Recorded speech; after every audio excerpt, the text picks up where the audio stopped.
Don't matter what color you date. They fuck you up if you allow them to. If she ain't fuck him up, he fucked himself up. He knew better. I can't even blame her. He knew better. My thing is this: until I hear from these same people that's putting his shit out here that she's been fired, I'm not going. You know why they're not going to put it out there like that? Because he was the head coach. She was a damn assistant. She was you don't never but that's how shit works. When somebody when you got two people that do the same thing, the one with the big name get caught. It all goes back on the big name. He's the one that's gonna make But what's her right. name? It's not right. It's not What's right. her name? Well, that's just how the world is.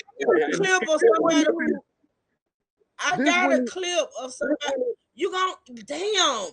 We got I'm standing outside, so it's a delay. My bad.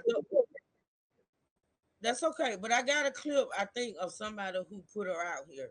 I'm not sure it's authentic or not, but we're gonna listen to where they pretty much. I think they got a picture of her too. Yeah, I'm sure somebody from the football program, whether it's a player, another coach, but somebody know who she is, and they didn't put it out. But when we hear her name, we're gonna be like, oh, they all know who she is because I got a clip of some other people talking about her who said this been going on for months. They been the coaches that they been knew what was going on. They did a so-called investigation. It was thrown out because they both denied it, but they still knew something was up with it. They knew that they was fooling around and just couldn't prove it. Yeah, the school was willing to bypass this shit as long as they were still winning. As long as she didn't come forward, the school was willing to deny this. They was willing to turn their head. No, the school is good. They got motherfucking private investigators, so they 100% for a fact knew. They just didn't care until she came and told. Now, when she blow the whistle, it's a whole different thing because they were still complicit in it at first. Mm. All right, let's listen.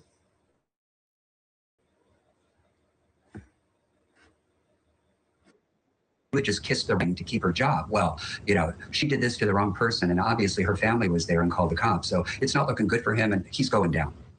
Okay, the judge is just taking the bench here, and I believe we have audio, so let's listen in.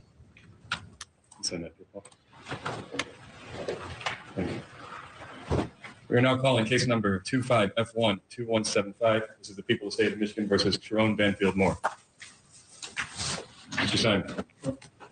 Here it is. Thank you, Your Honor. Good afternoon. Katie Rismersky, First Assistant Prosecutor for the Special Victims Unit for the People. Hey, Your Honor, Bill Simon on behalf of Mr. Moore. That's the charges, sir. We waive formal reading of the complaint. Your Honor, stand mute to the charges. Formal reading having been waived, the unit will be entered on your client's behalf. Simon, make your bond argument now or reserve? Your Honor, I think the people want to make a presentation now. I'll go after that, if that's okay. All right, Mr. Rismersky. Your Honor, thank you very much. I appreciate that. Mr. Simon. And thank you for the opportunity to be heard. As the court is well aware, this is not a series of offenses in Michigan that allow you to deny bond. We're certainly not asking for that. This is a felony of home invasion third degree, misdemeanor stalking, and misdemeanor entry without permission.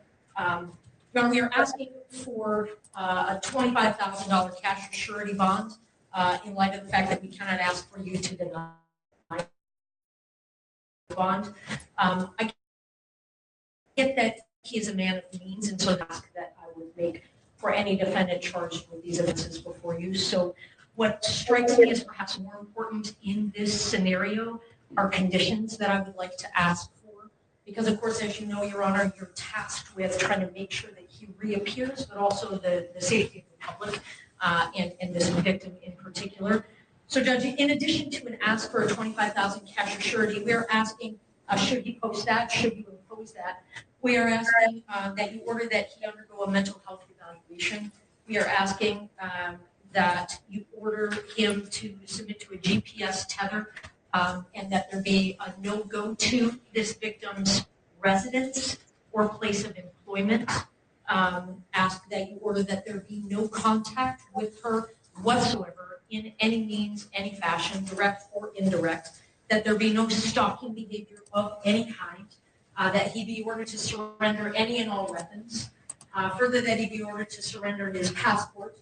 Judge, the reason, Your Honor, the reason we make those requests is in light of the factual scenario that gives rise to these charges. My best understanding from a thorough review of the police report and as much body-worn camera as I've had an opportunity to review is that I understand that our victim broke up, they had an intimate relationship for a number of years, defendant and victim. That our victim broke up with this defendant on Monday morning early, that there continued to be defendant making numerous phone calls and sending numerous texts from that time moving forward that she did not answer, did not respond to, and did not want. That eventually she presented herself to the University of Michigan, cooperated in some form of investigation there. As we all now know, defendant was at some point on Wednesday afternoon fired from his employment. He then, at some point soon thereafter, came to her apartment in the address that is alleged in the complaint, barged his way into that apartment, immediately then proceeded to a kitchen drawer, grabbed several butter knives and a pair of kitchen scissors, and began to threaten his own life. I'm going to kill myself. Hold on. This ain't funny. A butter knife? Did she say butter knife? Well, what you gonna do And with a some butter cinnamon. knife? Make some toast.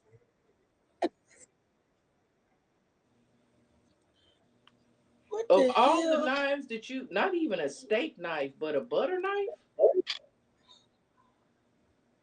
This is not real. Okay, This is not real. a butter knife. All right, and some scissors. Okay. I'm going to make you watch. My blood is on your.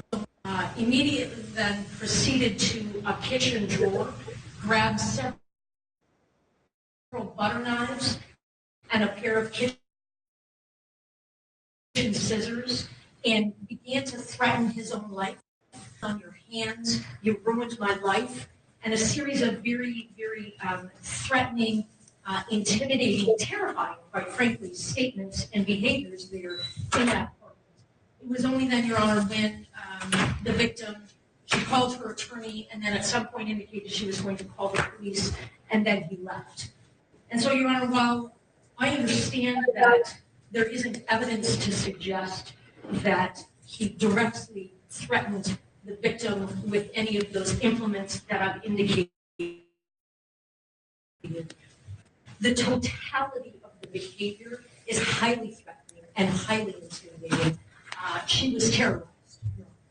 And in light of the totality of all of those circumstances, we consider the defendant to be a risk to public safety, a risk to this victim, and it's for those reasons that we are asking for those specific conditions. I am more than happy to answer any other questions that the court may have or give you further information. I appreciate the opportunity. Thank you, Judge. Mr. Simon Esteban. Your Honor, let me start at the end with Lynch. In terms of risk to public safety, my client's 39 years old with zero prior criminal history, zero prior contact with the criminal justice system in any fashion. The threat to public safety argument by these charges, maybe that's the point, but there's no evidence to suggest that he's a threat to public safety.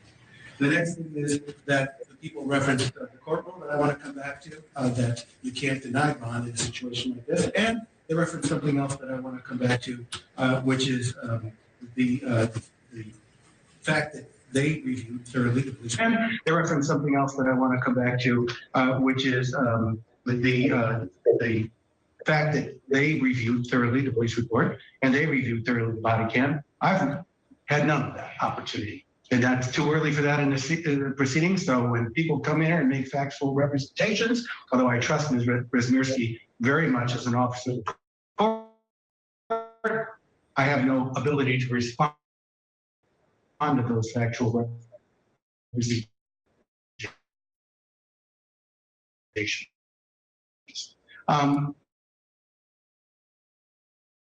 So here what I'm going to ask the court: to the public or danger to the complainant. That is why monetary components are requested, but there are other measures to address them. For example, the request for a GPS tether, that was an expected request. My client will gladly comply with that request. The second thing is my client having no contact, section to that order, and my client would be at his own peril if he were to violate that. His bond would be summarily revoked. In terms of surrendering the transport or passport, Your Honor, there's no really indication that he is a flight risk. My client has those established ties that I talked about. But in addition to that, Your Honor, he would have an order from the court like everyone else does, that there would be no leaving the state and the country without permission of the court, and he would certainly abide by that. Your Honor, with respect to the request for a mental health evaluation, I will represent a few things that are my understanding, again, without being privileged to have reviewed discovery yet. My understanding is that following his arrest, my client was taken to the St. Joseph Mercy Health System for an evaluation, a mental health evaluation. My understanding is following that evaluation, he was not turned over for a commitment, but instead turned back over to law enforcement for lodging. That's where he's been in Washington County Jail since. I can also tell the court that the community mental health department saw my client yesterday for an evaluation as well, without any further recommendation. If you make that a condition of bond, I can tell the court that he goes to a mental health evaluation. He will absolutely comply and follow any aftercare recommendation. Lastly, Your Honor, with respect to the bond amount. I forgot to tell you about whether he has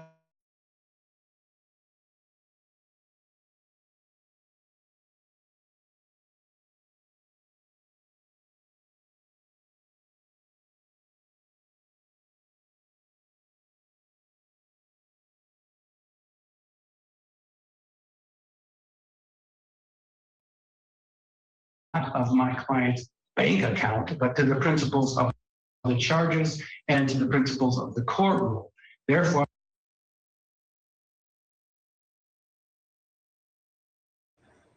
I know y'all missed some of that because it went out. If keep it cute, if you are mad and money boy, if you can't talk, I'm gonna exit out of my. I'm gonna clear my cache and stuff on my laptop to see if that'll help with this Wi-Fi, and I'll be right back. If y'all will give me 1 minute, I'm gonna restart my laptop. Okay. Mm-hmm.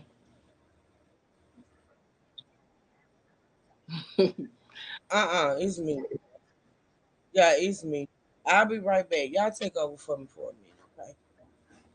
Man, I'm still stuck on all the knives in the kitchen. You gonna grab not one but several butter knives.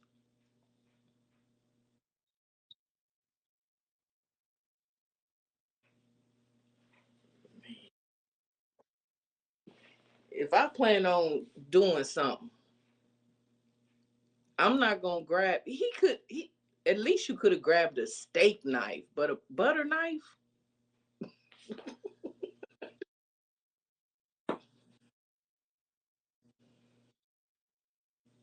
Yeah, you got to put a lot more pressure with a butter knife. See, at least a steak knife, it got that point to it. I don't know. A butter knife would have been the last thing I would have grabbed, to be honest.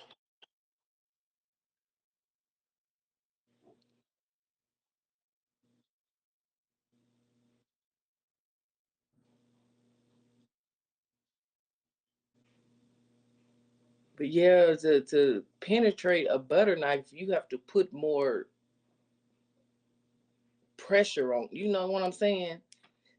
I a butter knife. Come on, man.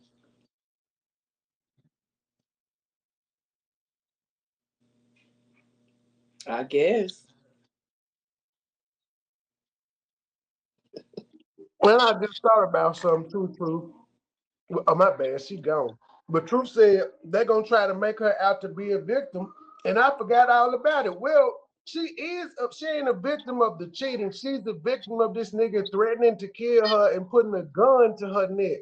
Yeah, This shit would have blown over had he just lost his job like a man and moved on. He went too goddamn far.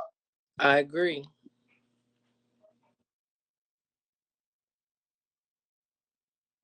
That's fine. We talking about the criminal charges. For all the other shit is okay. There's two people cheating. He would have had to deal with his wife. The mistress ain't got to deal with the wife. He got to deal with his wife. He got to deal with the loss of his job. She got to deal off of her job. Everybody moves the fuck on. This shit is forgotten about in 3-4 months. But But Mad, instead, this he nigga had went more to kicking in lose doors than she waiting did. for The coach had more to lose than the chick did, the side piece or whatever you want to call her. He had more to lose than she did. absolutely, because he could have had that job for 5 to 10 years, if not longer. He was the first black coach ever there. He was 39, and he wasn't really supposed to have a damn job. He could have pimped that job. Hmm.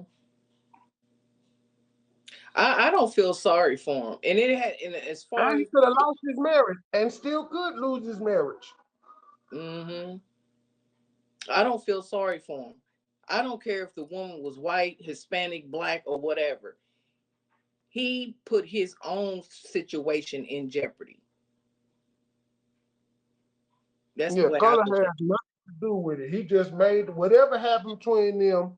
She got mad and she decided to fuck his shit up. it. If Hmm. she would have been, if it had been a black girl the same age and the exact same thing happened, it would be the same Hmm. outcome. She would have fucked his shit up. Yep.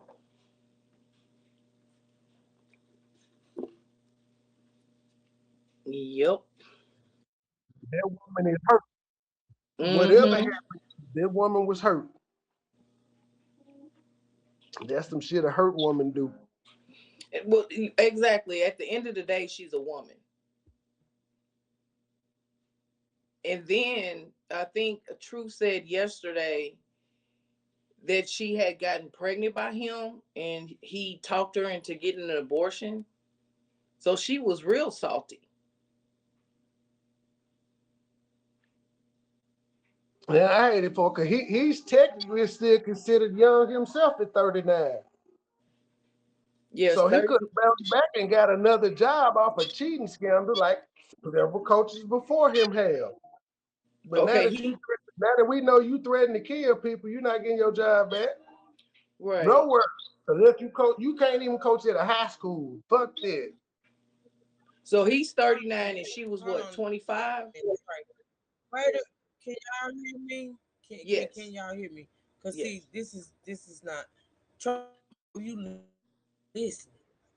I'm not sure if you listening because this woman plainly stated the prosecutor stated he never threatened her with a gun and put it to her head. Cause I ain't heard that. I said a knife, not a gun. I ain't say no gun. I said a knife. What was that? He never put a knife to her. What are you talking about? So You what did said he do gun. to? I was listening while I was coming back up. You said he Well, put a no, gun. no, I know what I We did just was heard it. I sung He some was, song lyrics. I sung some song lyrics when I said kicking in the door, waving the fofo. He was a knife. he never put a knife to her neck or whatever you said. He never did that. He threatened his What own life, not hers. what has he The been charged with? prosecution clearly said he's being charged with home invasion, stalking, and assault. Which I don't understand where the assault comes in at because the prosecutor just said, and I'm gonna back it up. I got time today. He never threatened her. He threatened his own life. Well, the assault may be putting the knife up Maybe to I her. missed something.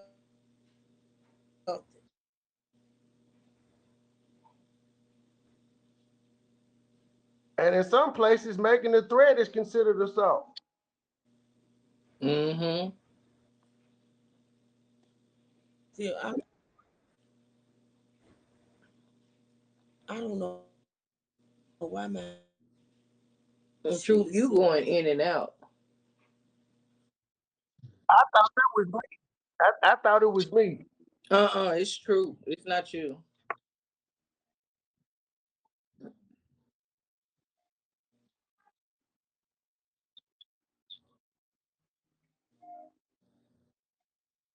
Oh, I just used some elderberry to clean out my system. That was a joke. That was a joke.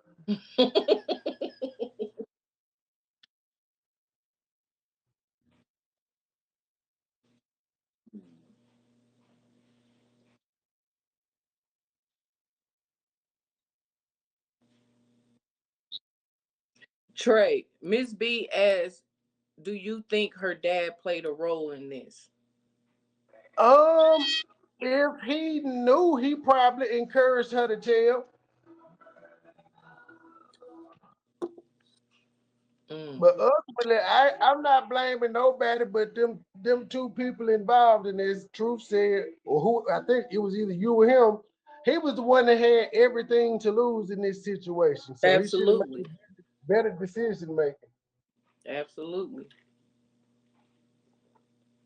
I don't feel sorry for neither one of them, to be honest. Like the cheating isn't even a big deal. I think that's secondary to the court proceedings that we're hearing about. Yeah, I think he made it worse by going to her house and making threats or doing whatever. He made the Kicking situation the worse. burglar is kicking in the door. Mm-hmm. And normally, if you're willing to kick in the door, then there's some cussing going on. So maybe the assault charge may actually be some threats. But initially, when they were doing all the reporting, they said he put a knife to her neck, and that was when they were talking about how the police from both sides were coming and stuff. So maybe they Mm. didn't change it up. And no, I wasn't listening all the way through because I was in and out, But in you and know out. what? He better be lucky that she didn't have a gun because when he bust down her door, Thank you don't, you. man, let me tell you, bust down my door and see what happens. Justifiable homicide.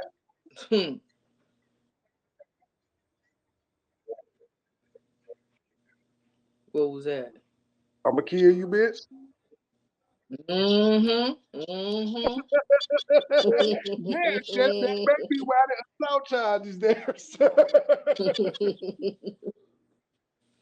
Yep. Well, he probably did because say y'all still that. not listening. Y'all, y'all still not listening when they say the lady say he never threatened her. Y'all still just gonna make some shit up. Well, we gotta figure out what the assault is. So the assault, you saying he okay? So did he beat her up? Because if he said, if I'm you finna said play. he can't kill her, First of all, and when you then knock down my door, I feel threatened right there.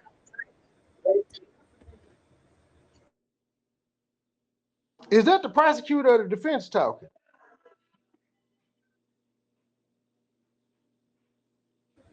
This the prosecution right here. I done bagged it all the way up because apparently everybody missed what this lady was saying. Don't give us no damn attitude, man. No, I'm not giving attitude. I'm giving if you can't make shit up. Like what are you doing? The lady just said some shit and you went totally against. You done brought a When gun into the scenario. I This did lady not said, bring a gun in she there said, for the second time, woman. butterfly. I sung song lyrics because I was being funny.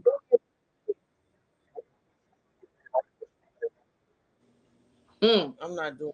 I'm not white. But I criticize that all the time of rewriting the story. It's you know what I'm saying. That's like it's not right. So two wrongs don't make a right. Yes, And it do. I'm not. So, Truth, let me ask you this. Mm-hmm. Somebody knocked down your door. You don't deem that as a threat?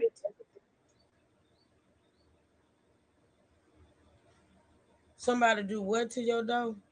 If somebody come and bust down your door, I didn't hear that. You don't deem that as a threat? I didn't hear he bust down her door. Well, how did he get? I thought he If broke somebody, into her if house. somebody kick down my door, they're not gonna make it to the kitchen to get no butter knife. But I'm just, Exactly. I didn't That's what hear he fun kicked. is. I didn't That's what hear he fun kicked. is. I heard he forced his way in, but I didn't hear he Oh, kicked down the door. true. Okay, forced his True. way in Forced his way in, kicked his way in. She opened the door for the nigga to get in there. is still, you don't deem He that threw as a his threat. shoulder into it. That's breaking. Actually, initially they said he was charged with breaking and entering. I take that When as I a threat. All I said was he didn't verbally threaten her. Now, yeah, I feel as though if you force your way into somebody's house, I absolutely think that a threat. That's what I'm gonna tell the police when I shoot a motherfucker. But what I'm saying is, this woman just said. All I said was he didn't verbally threaten her because that's what I heard that lady say. Even though he didn't verbally threaten her, you know what I'm saying? That's all I was going by. That's all I was trying to make a point of. Okay, he didn't verbally threaten her, but But he kicked in the his door. actions. But he kicked in the door. Hmm. Or no, forced his way in.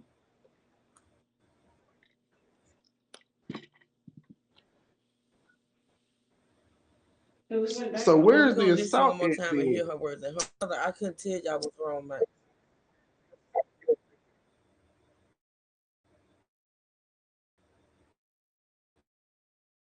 That's what I'm trying. All I know, this lady say he didn't.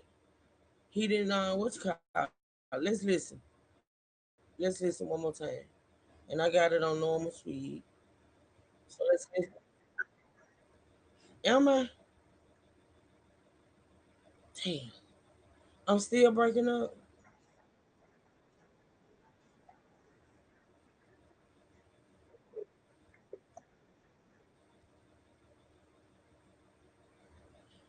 Okay. Well, if this audio is breaking up, when I play this audio, let me know. And I'm gonna try one more thing. If not, I'm just gonna end the live because I don't know what's going on with my internet, y'all. I don't know. I'm trying to think. But anywho, I'm gonna play this. If the audio is breaking up, let me know right quick, man. Heard, as the court is well aware, this is not a series of offenses in Michigan that allow you to deny bond. We're certainly not asking for that. This is a felony of home invasion third degree, misdemeanor stalking, and misdemeanor entry without permission. Your Honor, we are asking for a $25,000 ask for you to deny bond.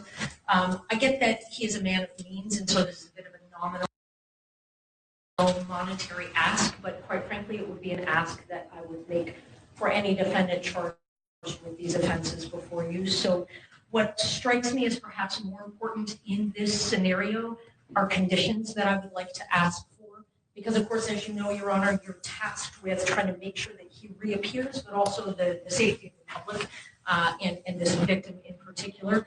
So Judge, in addition to an ask for a $25,000 cash or surety, we're asking, should he post that, should you impose that, we are asking that you order that he undergo a mental health evaluation. We are asking that you order him to submit to a GPS tether and that there be a no-go to this victim's residence or place of employment. Ask that you order that there be no contact with her whatsoever in any means, any fashion, direct or indirect, that there be no stalking behavior of any kind, that he be ordered to surrender any and all weapons, further that he be ordered to surrender his passport. Judge, the reason, Your Honor, the reason we make those requests is in light of the factual scenario that gives rise to these charges. My best understanding from a thorough review of the police report and as much body worn camera as I've had an opportunity to review,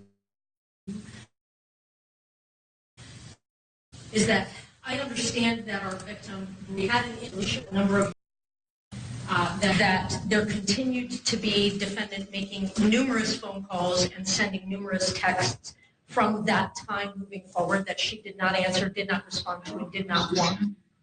That eventually she presented herself to the University of Michigan, cooperated in some form of investigation there.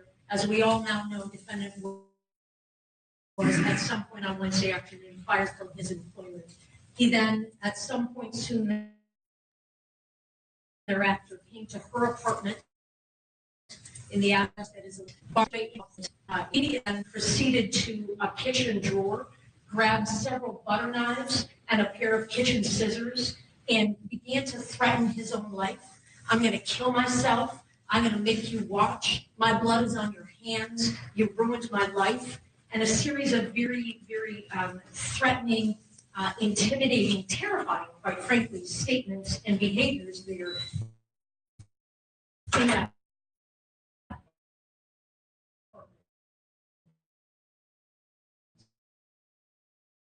It was only then, Your Honor. And so, Your Honor, while I understand that there isn't evidence to suggest that he directly threatened that I've indicated, the totality of the behavior is highly threatening and highly intimidating. She was terrorized, and in light of the totality of all of those circumstances, we consider the defendant to be a risk to public safety, a risk to this victim, and it is for those reasons that we are asking for those specific conditions. I am more than happy to answer any other questions that the court may have, or give you further information. I appreciate the opportunity. Thank you, Judge. Assignment is bond. Your Honor, let me start at the end. All right, so did y'all hear what she said? The prosecutor. Everybody heard that?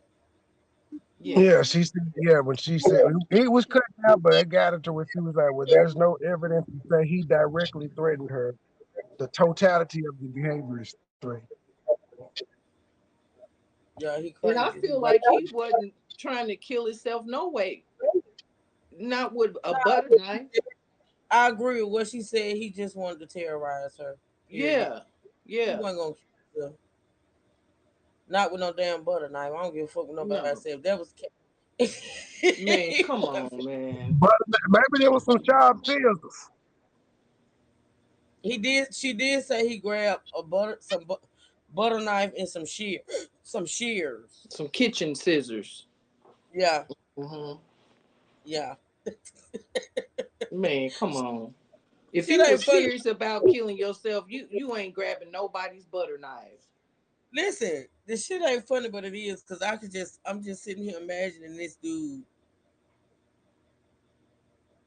with a butter knife to his neck, throat, hand, wrist, or whatever, saying I'm gonna kill myself with a damn butter knife. Now maybe you can, bust an artery with a butter knife. I don't know. Maybe you can. Hell, I mean, sooner or later, yeah. Once you try to break the skin, yeah. damn. All right, let's listen to the defense.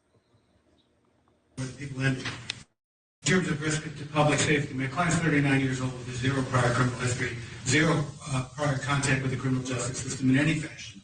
The threat to public safety argument by these charges, maybe that's the point, but there's no evidence to suggest that he's a threat to public safety.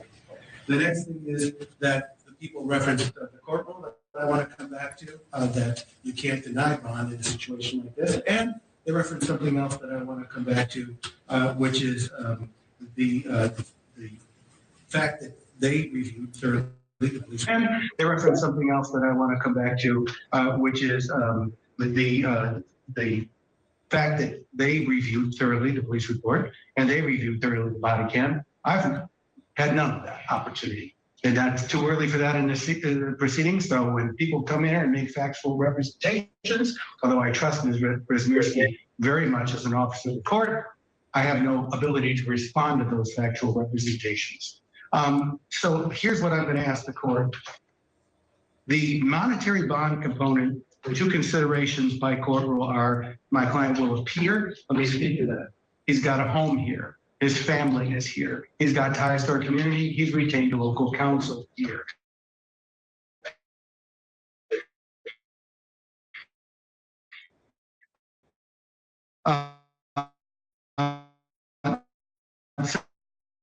Second thing is that my client is not otherwise, but there are other. That was an expected request. My client will gladly comply with that request. The second thing is we have no objection to that order, and my client would be at his own peril if he were to violate that. His bond would be summarily revoked. In terms of surrendering the transport or passport, Your Honor, there's no really indication that he is a flight risk. My client has those established ties that I talked about. But in addition to that, Your Honor, he would have an order from the court, like everyone else does, that there would be no leaving the state and alone the country without permission of the court, and he would certainly abide by that. Your Honor, with respect to the request for a mental health evaluation, I will represent a few things that are my understanding, again, without being privileged to have reviewed discovery yet. My understanding is that following his arrest, my client was taken to the St. Joseph Mercy Health System for an evaluation, a mental health evaluation. My understanding is following that evaluation, he was not turned over to for a commitment, but instead turned back over to law enforcement. Also,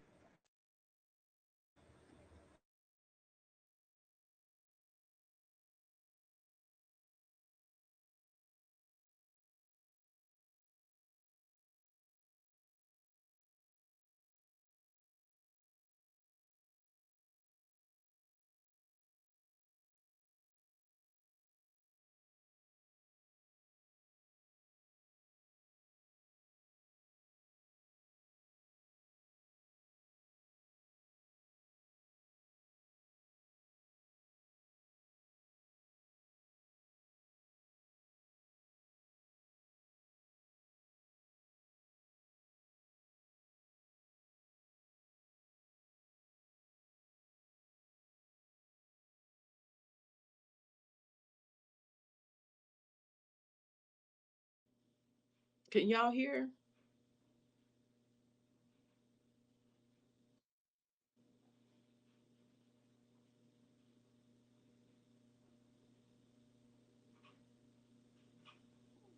I can't hear nothing.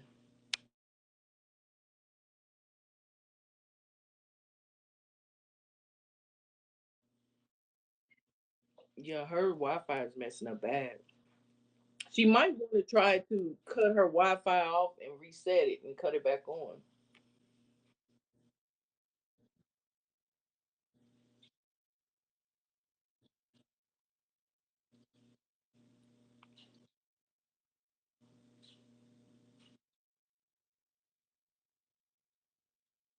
Hmm.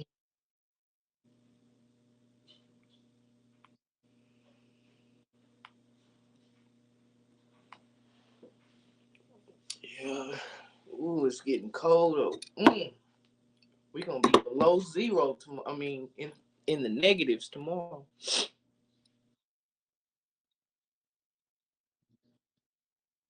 Man, mm, I'm over it. And we ain't even got started good. I'm so over it.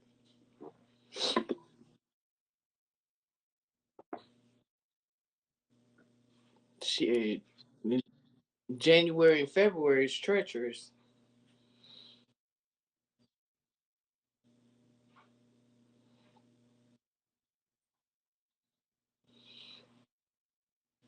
Miss B, would y'all consider freezing? It's not freezing, but I get it. It's freezing to y'all. It's freezing to y'all, but when y'all get in the single digits and below 0 temps, then come holler at me. Because when y'all say freezing, y'all talking about, oh, it's 40 degrees. Wow.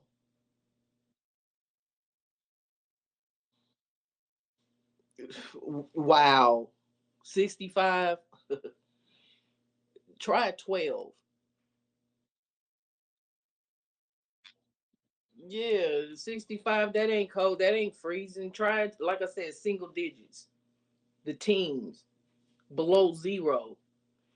That's what you consider freezing. Yeah. You walk outside, the moisture in your eyes and shit freeze up and shit.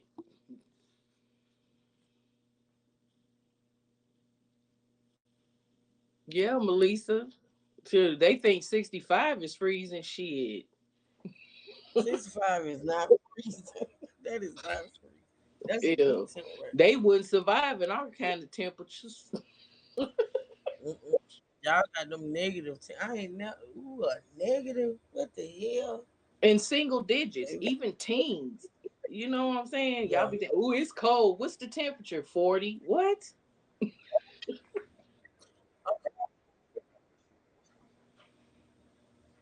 Okay, Shit. y'all. I rebooted my Wi-Fi, so if that don't work, and I keep messing up. I'm gonna have to get off of here and try to figure it out. I'm from Canada, and we are the OG when it comes to cold. And it's like this 6 months of the year here is -20. Damn. See that now that's freezing. That's freezing. Shit. That's freezing. My God, Hell today, yeah. baby, I don't think I'll leave the damn house. The hell, how do you survive in them type temperatures? Shit, you do what you gotta do. Stay your ass in the house. Mm-mm.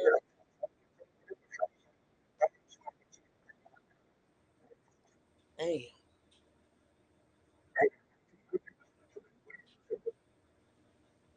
my God, today. I'm used to No, this black shit. folks ain't built for this cold. Shit. We not built for this.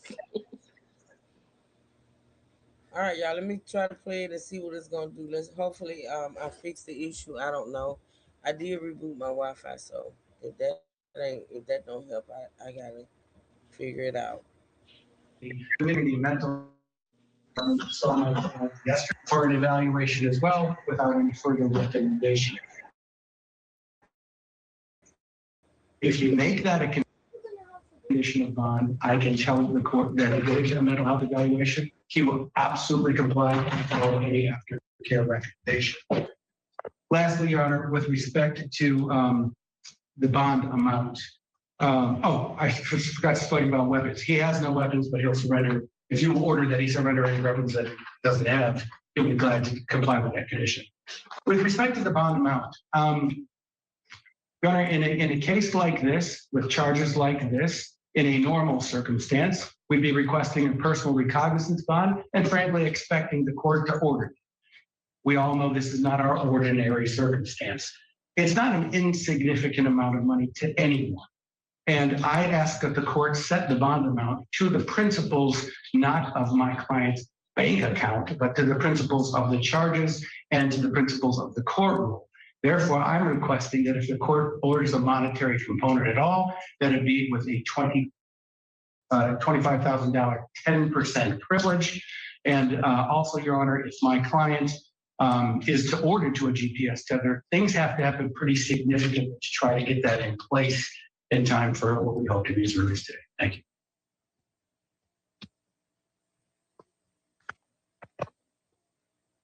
Mr. Moore, could you state your name, please? Jerome Moore.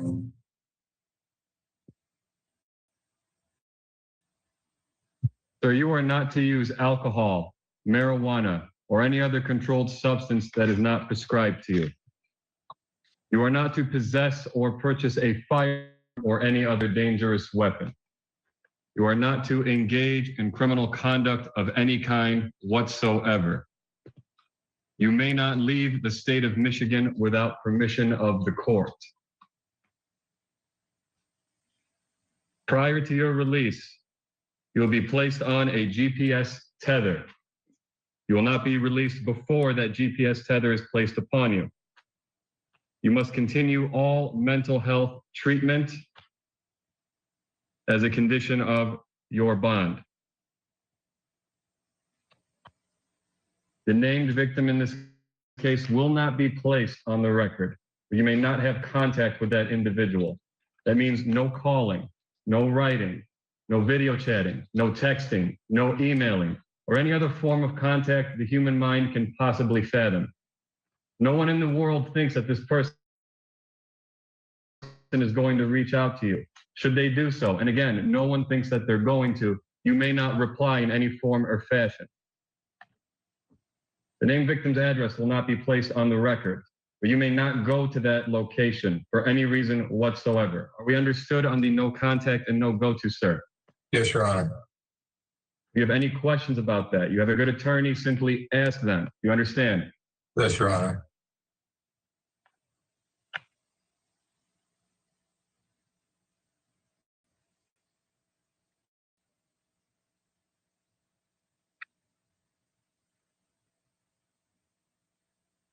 Bond will be set in the amount of $25,000 cash surety, as requested by the prosecution's office. This court does not determine innocence or guilt. This court determines flight risk and community safety. The court finds with these conditions in place, it has been met. Mr. Simon, we are setting probable cause conference at this time for January 8th due to the holidays and scheduling. Is that a good court date for you? Your Honor, my client will waive his right to have that next court appearance within 14 days. I've discussed that with him. I also try to coordinate calendars with Ms. Wisniewski.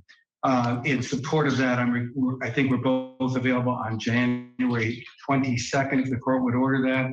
And I'll add one more thing for the record in support of that. I understand there is continuing investigation. So in addition to the discovery I don't yet have, there may be even more. So it will be January 26th, 2020. 22nd, 15, 22nd, 29th. Thursday.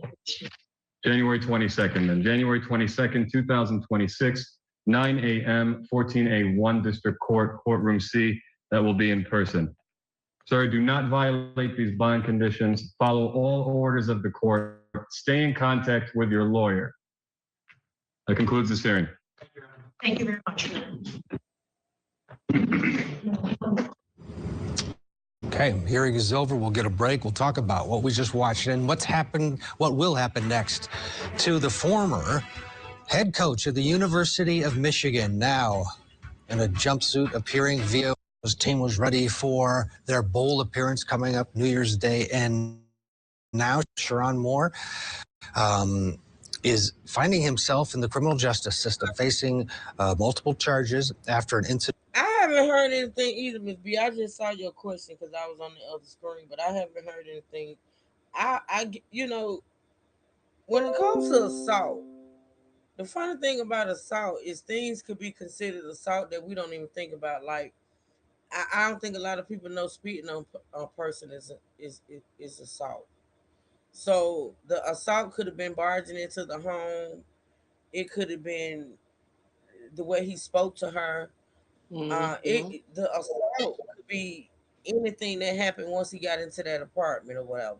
You know, so I haven't heard where he even laid a hand on her. But to be honest, when it comes to the law, you don't have to lay your hands on somebody to assault them. Right, because I take it you entering my home without my permission. Hey, I fear for my life. That's an assault to me because I don't know what you're gonna do. And that could be what they're considering assault. The fact that he forced his way, you know what I'm saying, into the house. So it could be, and I'm gonna try my best, and I'm sure somebody's gonna come out with it if I can't get it to get the arrest report. I know there's body cam because they stated something about, body cam in their hearing. So I don't know. I don't know what the assault is. Maybe it was the threats that he made to his own life. Hell, at this point, I don't know. I don't think because The guy that we listened to earlier was saying even a home invasion is a stretch. You know what I'm saying? Mm-hmm. So Like I you don't said, know. with the law, is very finicky. It's very funny. You get what I'm saying? I don't know. It's very, you know what I'm saying? What we consider assault and what the law considers assault are two different things Yeah. at this point. Mm-hmm. You know what I'm saying? So I guess we'll find out. We will find out. That took place at a home, and according to the prosecution, it was the home of a person that he had had an intimate relationship for years, and it was recently she had recently broke. Yeah, that's what gets me. She's so young, she's so innocent, but they've been fucking for years. Actually, if he said 4 years, that means they was fucking before he became head coach. Absolutely. You know, I'm not finna be playing with these facts of the case. I'm not finna sit Well, up at this here. point, for years, y'all was in a relationship. Absolutely. 4 years. This ain't something that just started. This ain't something new. She been fucking that man for years. She was fucking him before he became head coach. Mm-hmm. What are you sorry about, man? What you talking about sorry? What you did? Bad's always doing something. What the hell did you do? Oh, I'm not paying that attention. I'm not paying that attention, child. I'm just praying and hoping and wishing that their Wi-Fi continue to act right.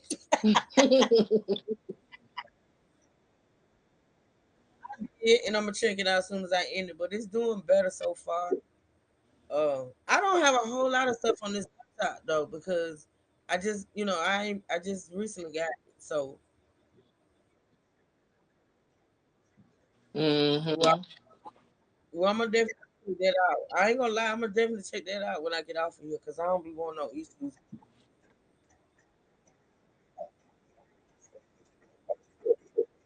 Y'all know I be getting real agitated when my shit go to the sound ain't right and shit. I get real agitated. All right, let's listen. After him, I think we're gonna listen to. I'm gonna figure out what we're gonna listen to after him. But like I said, this is not gonna be a long live. We already been on here for. I know we're gonna at least do 2 hours. But let's finish hearing with this. And I have to speed him up, baby, because he talks slow. So yeah, let's see what else they got to say on Court TV, and then we'll go from there. It off, and he apparently didn't want that to happen. She went to the University of Michigan. He lost his job, and now here we are. There's his lawyer who just watched arguing in court has a few things to say outside of the courthouse. Let's listen. Sharon Moore will be posting bond today. I expect that. Do you know where he's going to be able to stay after this? Is he going to be able to go home? I'm just going to not answer that question, but he'll be in the community. Tell us about this. What's the mood of your client right now? Listen, that is something that I will also not comment on, but I will say you heard that there was a condition of bond for him to have mental health counseling, and we expect that too. Okay? Do you have any comment on the allegations? None. And I said in court, I've not seen a police report. I've not seen any other discovery. It would be irresponsible to comment, so I won't. How's he doing mentally? Is he saying anything? Yeah, so I'm, again, not going to come on in that. Thank you very much, but I do need to get through you guys. Okay, thank you. I'm gonna tell you something though. I kind of get a feel of lawyers. I haven't dealt with some lawyers in my day. That's a sharp dude right there. He gonna he paying some good money for old boy right there. Now I don't know who hired him. I don't know if the wife hired him. He ain't no public defender. I will say that. Not public. What you call it, y'all? Public defender.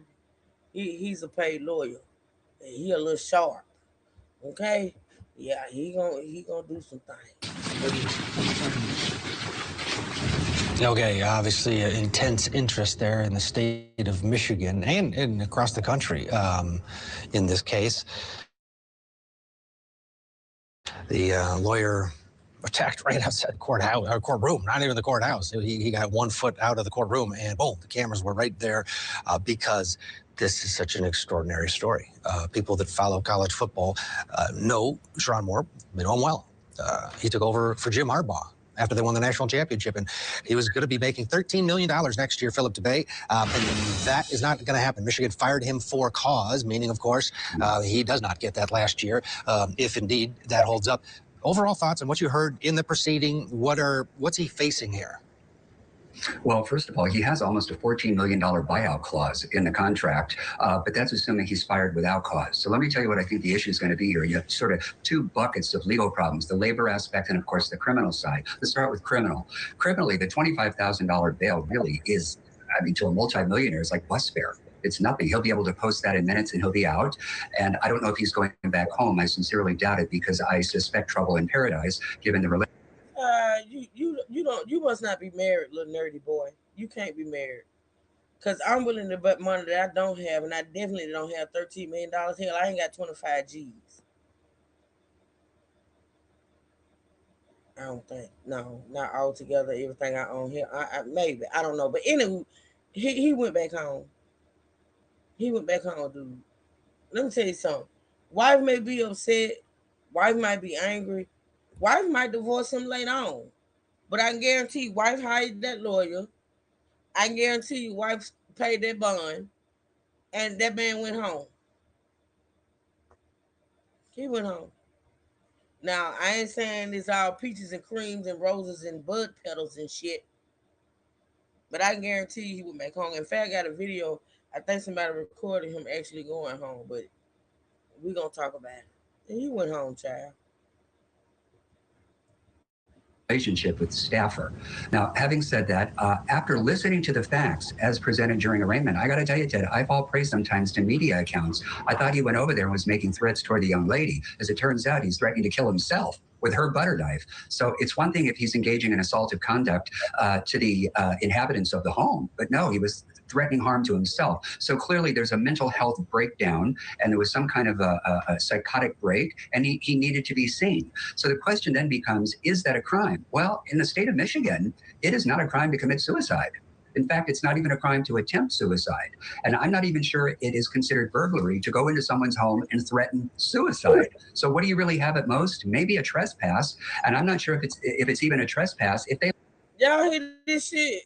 Do y'all hear this? That this could be lowered down to trespass.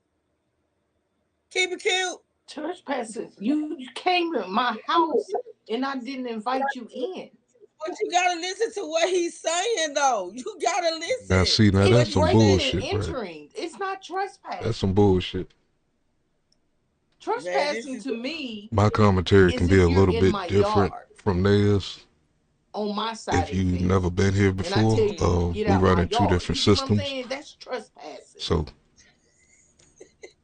you come. I can always be right over here. This side of the door, and I didn't let you in. But I thank everybody for joining me. That's breaking and entering. Bushes, whatever. Make sure y'all hit the like, share the live, and hit the notification button so you always get notified when I'm mad. Yeah, I gotta play that bag. Good. As it turns out, he's threatening to kill himself. I suspect post that in minutes and he'll be out. And I don't know if he's going back home. I sincerely doubt it because I suspect trouble in paradise, given the relationship with staffer. Now, having said that, after listening to the facts as presented during arraignment, I got to tell you, Ted, I fall prey sometimes to media accounts. I thought he went over there and was making threats toward the young lady. As it turns out, he's threatening to kill himself with her butter knife. So it's one thing if he's engaging in assaultive conduct to the inhabitants of the home, but no, he was threatening harm to himself. So clearly there's a mental health breakdown and there was some kind of a psychotic break and he needed to be seen. So the question then becomes, is that a crime? Well, in the state of Michigan, it is not a crime to commit suicide. In fact, it's not even a crime to attempt suicide. And I'm not even sure it is considered burglary to go into someone's home and threaten suicide. So what do you really have at most? Maybe a trespass. And I'm not sure if it's even a trespass if they let him in. So then the analysis goes to the civil arena, the labor aspect. And depending on what the policies are of the college and university, he could be in violation of their charter and their agreement that they have with the school not to engage in dating relationships, particularly given the power dynamic between supervisors and lower level staffers. And that could be a per se violation of their policy. But let's just pretend there is no policy. Well, then you look to state law.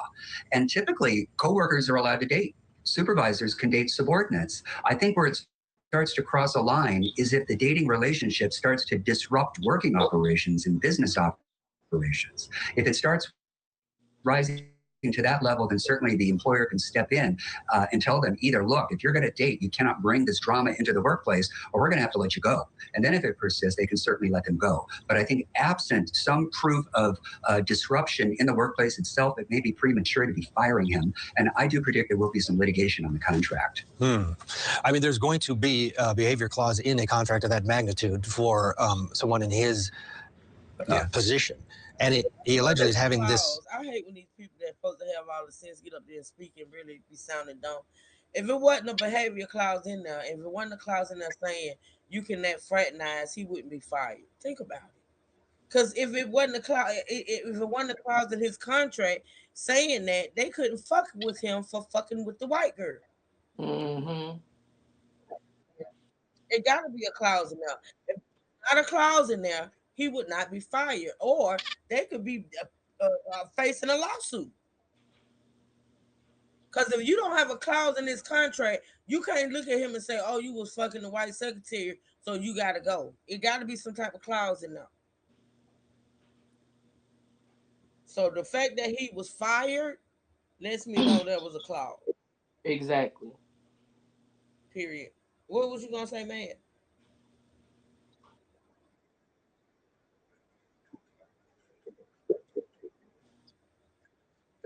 Them ain't no damn experts. Not when you get up here and you get shit wrong. You ain't even know that the man didn't threaten the lady. You just not learning that the man didn't even threaten the lady. They see that's what I'm saying about these news people. That's why I don't do the news people. They don't know what the fuck they be talking about half the time. You know what I'm saying? Like it's ridiculous. And then they be paid to lie.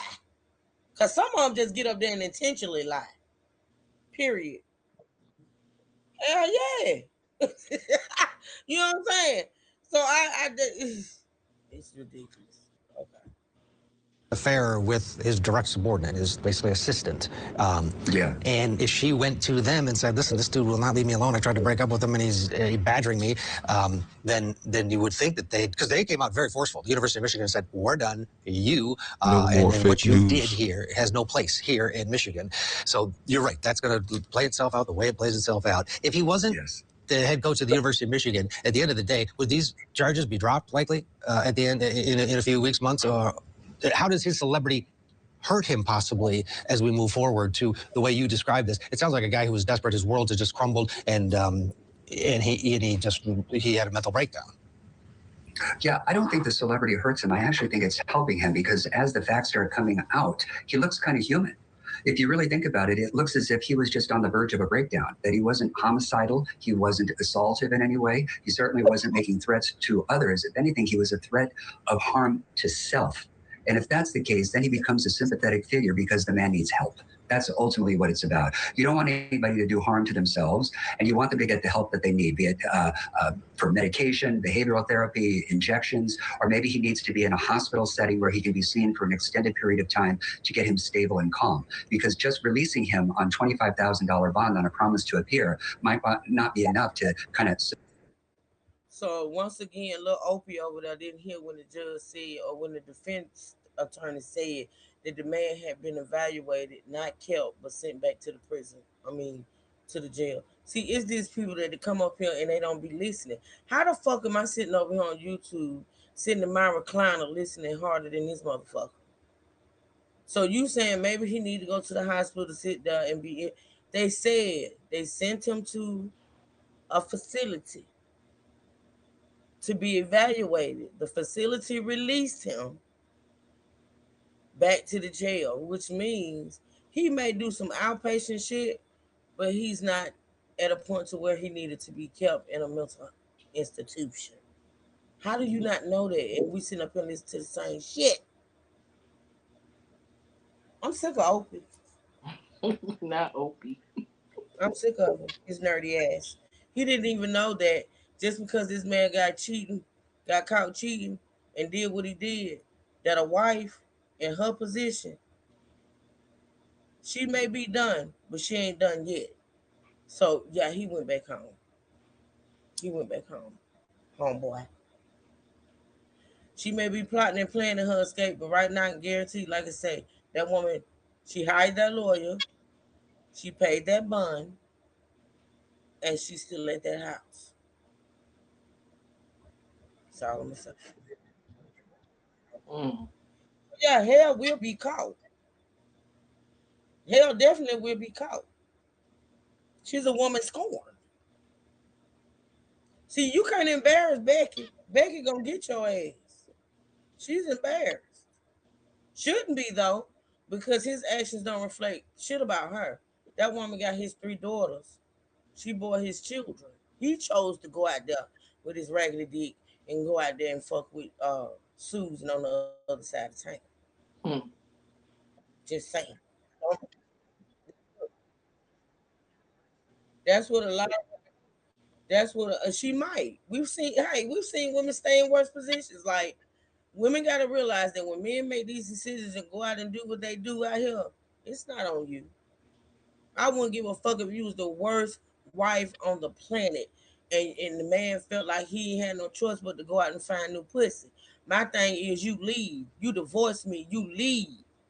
You don't cheat on a woman that got your 3 daughters. The hell is wrong with you, sir? That's what people don't understand. We all make choices. We all have choices, and we don't always make the right choice, right? Or the right decision. The right decision. You know? And Yep. and this man been screwing this woman for years. Done set up that and brought her up in the ranks because he was screwing her. One of the clips I listened to said what makes it just that much worse is that this chick is the same chick that escorted the wife around when they would have the games, and the wife show up for the games. She was the chick that escorted her to her seat and things of that nature. Mm. See, hi, she dead. What the No. hell is No. Glim said he need to cut his losses, divorce that woman before he gets his next contract. Got to go with no money. You think he gonna get another contract, Glim? Glim, you can hit the link if you want to. So you think he gonna get another contract, or you just being funny? Cause I know you a jokester. Uh-huh. Hey, Miss Ann, good to see you. Girl, ain't nothing going on but a little cheating, little salacious activity. So mad. Why would you ask if the white girl dead? What is wrong with you?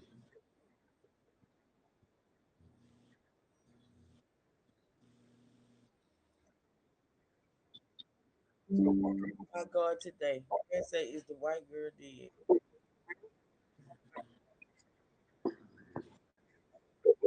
What black I girl? know black girl. I know His black. wife, man. The coach's wife. The coach's wife is white, and the side chick he was messing with is white. He the only black one in this situation.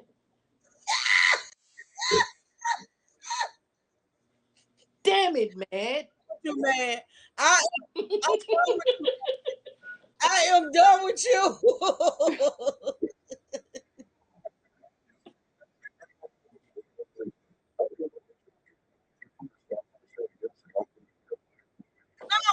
No, my disdain come. My disdain is the reason because of the damn Becky's in the situation. We dealing with a dude that got this money and he's with He Becky. deals with Becky with the good hair. Damn. It's a white on white black crime.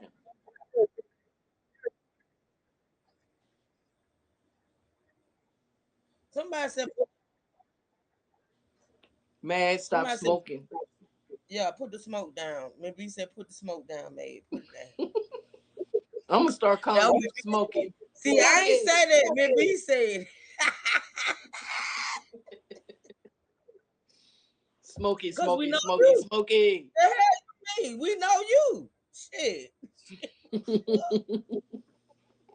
You act like you a stranger. Damn.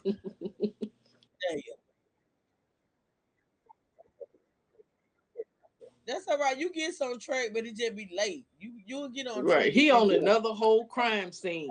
With a dead woman, a black wife, and you on a whole nother case, man.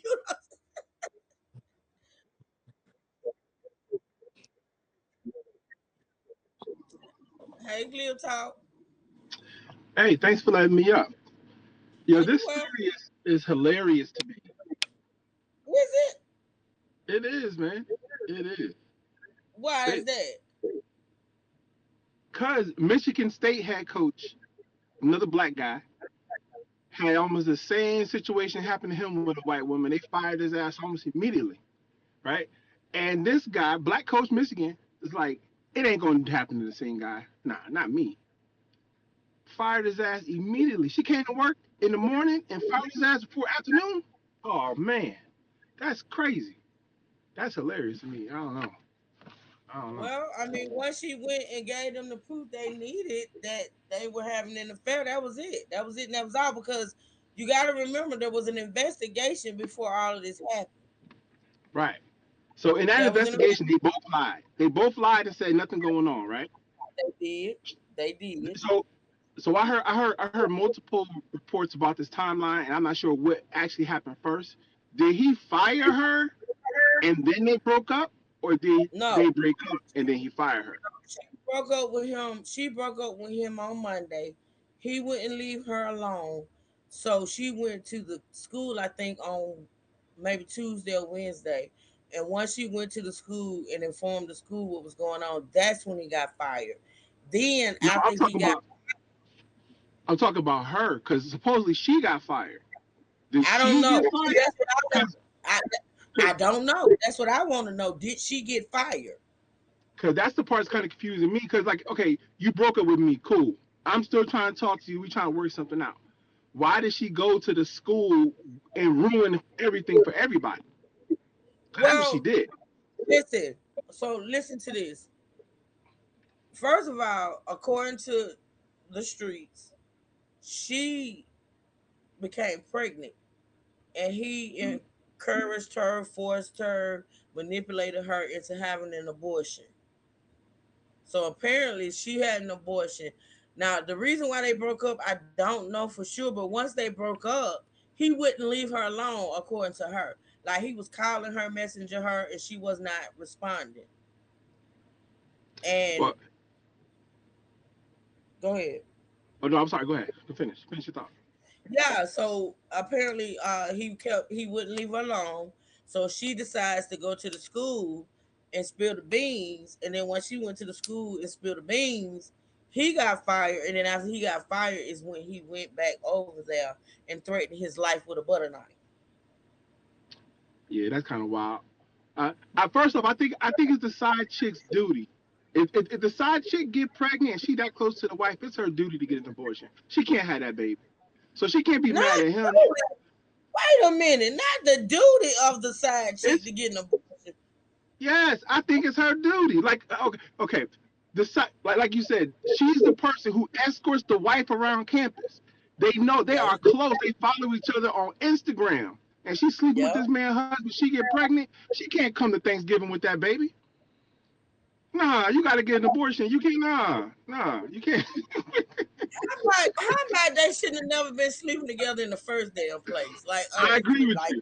I agree with you. Are we gonna really say that a side chick Algorithms love it. We're diving into the building blocks of how everything she from your doing what search she wanna engine to do, your favorite but app I think works. that if she Basically, she's an not doing algorithm's the clear-cut side chick recipe duty. for The getting a side chick task supposed done. to stay on the side, Now, let me know if you're especially curious in her about a position. specific kind of algorithm, or if you want to know how they show up in your daily life. Wait a minute, hold on, keep it cute. Hold on, keep it cute, because I know you finna go Absolutely. deep. Hold on. Let's break that down. It's spelled ALGORITHM. So it's Alpha Lima Golf Oscar Romeo Tango Hotel Mike. In my tutorial that I'm gonna say one of the side chick duties is to get rid of babies because I just don't believe in that. But that won't be Mm. a point of reference in my class. But yeah, yeah, that's weird. And, ain't nobody obligated. Like to me, honestly, though, Glib, to be fair, I think the obligation is not to get pregnant in the first place because you know what position you're playing. You know that you're the side chick. But see, a lot of women use that getting pregnant thing as leverage, and it don't always work out that way. Wait a minute. Why put the pressure, so much pressure on the woman? You as a man, you're married with a family, you choosing to cheat. Why don't you make sure you wrap your little dank up? Not the danker dank. Listen, I'm not putting any responsibility on it. I hold him 100% accountable. It ain't got Yes. right. But what I'm saying is that if she's mad because he asked her to get an abortion, he got to. What's he gonna say? Oh, let's have a baby and raise it with my other family. He gotta say you can't have this baby because he got Mm. another family. So it's like that's why I say it's her duty to do this because if she has this baby, she blows everything up. She blows Oh every. yeah. He's a $30 million man. He still got the 30. If he divorced this woman, he only got half. If the woman has the baby, he only got a fourth. So she's only going to get a fourth of the half. She doesn't even What he qualify for the whole cut. and see what he still don't realize because men are slow. He didn't realize that she got pregnant probably, allegedly, on purpose. Cause I'm telling you, when a side chick is fucking with a $30 million man, having a baby is essential to having rights to some money. So her getting pregnant, she hell. I'm just saying. I ain't saying this lady did that. I'm just saying what we've seen here in the past. Mm-hmm. Okay, But if part they said part of securing the bag, because the coochie don't always coochie. So part of securing the bag is to have a baby. listen, Mm-hmm. I told my wife yesterday. I was like, this is the reason why I'm at the age where I wouldn't cheat. It's just it ain't worth the trouble. It ain't worth the embarrassment. It ain't worth all this stuff. It's like at, Exactly. the risk of what he lost is nowhere near what he gained. The enjoyment Mm-hmm. of being with that lady, you could have convinced your wife to let you have it. You got $30 million. You can convince her that we know when I'm on the road, I'm gonna have a girlfriend. How about that? I got to work long days and I ain't got time to come home. But I got this lady in the office next door. She come read my shoulders. We have a good time. Then you ain't got to And have all this. you You ain't could got to have do been all screwing this. somebody. You could have been screwing any other person other than somebody that could get you fired from your job. Like if the contract says no fraternizing on the job, you don't fraternize. If you wanted a Becky, you go out and get you a Becky out somewhere else. Why you had to have that Becky? And you are the one that pulled her up in the rings. The reason why he got fired for sleeping with that woman is because the state of Michigan was paying her salary. If he paid her salary to do the exact same job out of his cut, it wouldn't have been no problem. But because he hired her through the state of Michigan or the University of Michigan, she's an employee of the state. But he got enough money to pay her himself. To me, Wow. it's asinine. It ain't no way. It ain't no way. And everybody Right. knew about it because they're doing it publicly. Like they they probably getting adjoining rooms on the road. They probably always sitting together, always walking around together, working late together.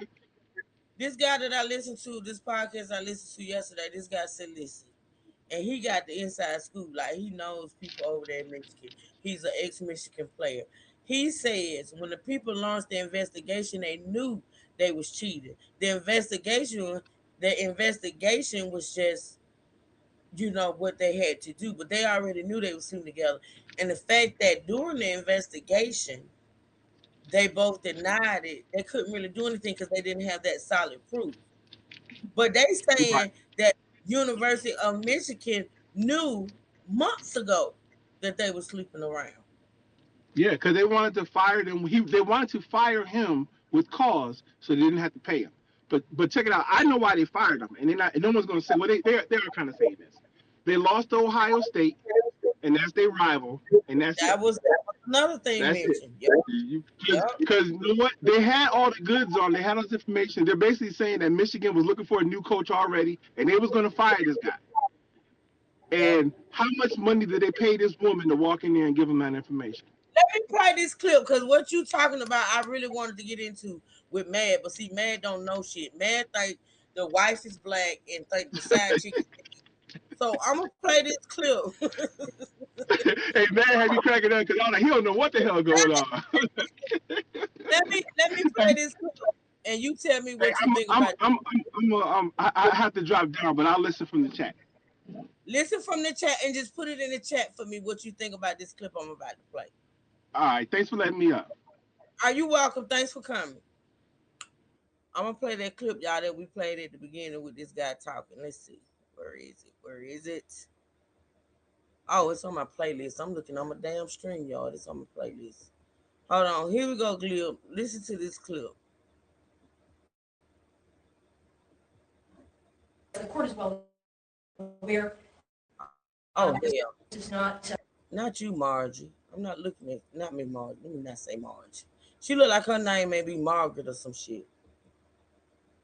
Jerome Moore's just not that talented of a head coach. Had they beat Ohio State, if they were in the college football playoffs, we don't know nor hear about this, but they're not. And he's gone and currently in jail or something like that. He's an offensive line coach who was an offensive line coach under a head coach in Jim Harbaugh who loves to run the ball. And as a result, when Jim Harbaugh got suspended for all the cheating allegations, Sharon Moore got promoted to becoming head coach. And Jim Harbaugh put it in his contract that if Jim Harbaugh were to leave, that Sharon Moore is the incumbent head coach. And Sharon Moore now becomes the coach in waiting. That was a part of Jim Harbaugh's contract when he was at Michigan. This is the reports that I have read. So Sharon Moore never should have been there in the first place. The reason, in large part, that Sharon Moore is out isn't just because of the alleged affair with this woman. It is because he was never supposed to be there in the first place. Harbaugh is why Sharon Moore became the head coach at Michigan, not Sharon Moore's talent. Your talent will make room for you. The truth of the matter is, I'm gonna play it one more time, y'all. Jerome Moore's just not that talented of a head coach. Had they beat Ohio State, if they were in the college football playoffs, we don't know nor hear about this, but they're not. And he's gone and currently in jail or something like that. He's an offensive line coach who was an offensive line coach under a head coach in Jim Harbaugh who loves to run the ball. And as a result, when Jim Harbaugh got suspended for all the cheating allegations, Sharon Moore got promoted to becoming head coach. And Jim Harbaugh put it in his contract that if Jim Harbaugh were to leave, that Sharon Moore is the incumbent head coach. And Sharon Moore now becomes the coach in waiting. That was a part of Jim Harbaugh's contract when he was at Michigan. This is the reports that I have read. So Sharon Moore never should have been there in the first place. The reason, in large part, that Sharon Moore is out isn't just because of the alleged affair with this woman. It is because he was never supposed to be there in the first place. Harbaugh is why Sharon Moore became the head coach at Michigan, not Sharon Moore's talent. Your talent will make room for you. The truth of the matter is. So Glib said bingo. He said bingo. Wow. It was something about when I saw that clip that hell. Did we finish? Y'all, did we finish Now, do you think if Former they University won, of Michigan.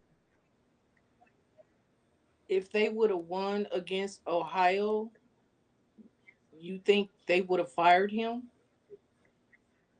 I don't think so. I think he would still have his job. And I think that lady would have never blown the whistle. I think she was convinced to blow the whistle once they lost their game. That's just my opinion. Mm-hmm. That's my opinion. If they had a one against Ohio, he would still be there. Now, not to say they wouldn't have fired him later on, or Down the you know what I'm line. saying, Mm-hmm. down the line. But right now, with all this stuff going on, I don't think all this would be going on had they won. That's just my opinion. Isn't that salty? Isn't that just It's because it's it all be about the money. You gotta that told me a plays a long big time part. ago. He said when it comes to that college football, the money that these people put into these college football programs, baby, it's grimy. It's more grimy than the NFL. You hear me? So they do say the players get paid, which they ain't supposed to, but They get paid in different ways, though. You get what I'm saying? mm-hmm. Mm-hmm. Yeah, them players been getting paid for years. That's common. All right, so I think we got through this. Let me see. I think we're gonna do one more. Let me decide which one it's gonna be, y'all. Let me see.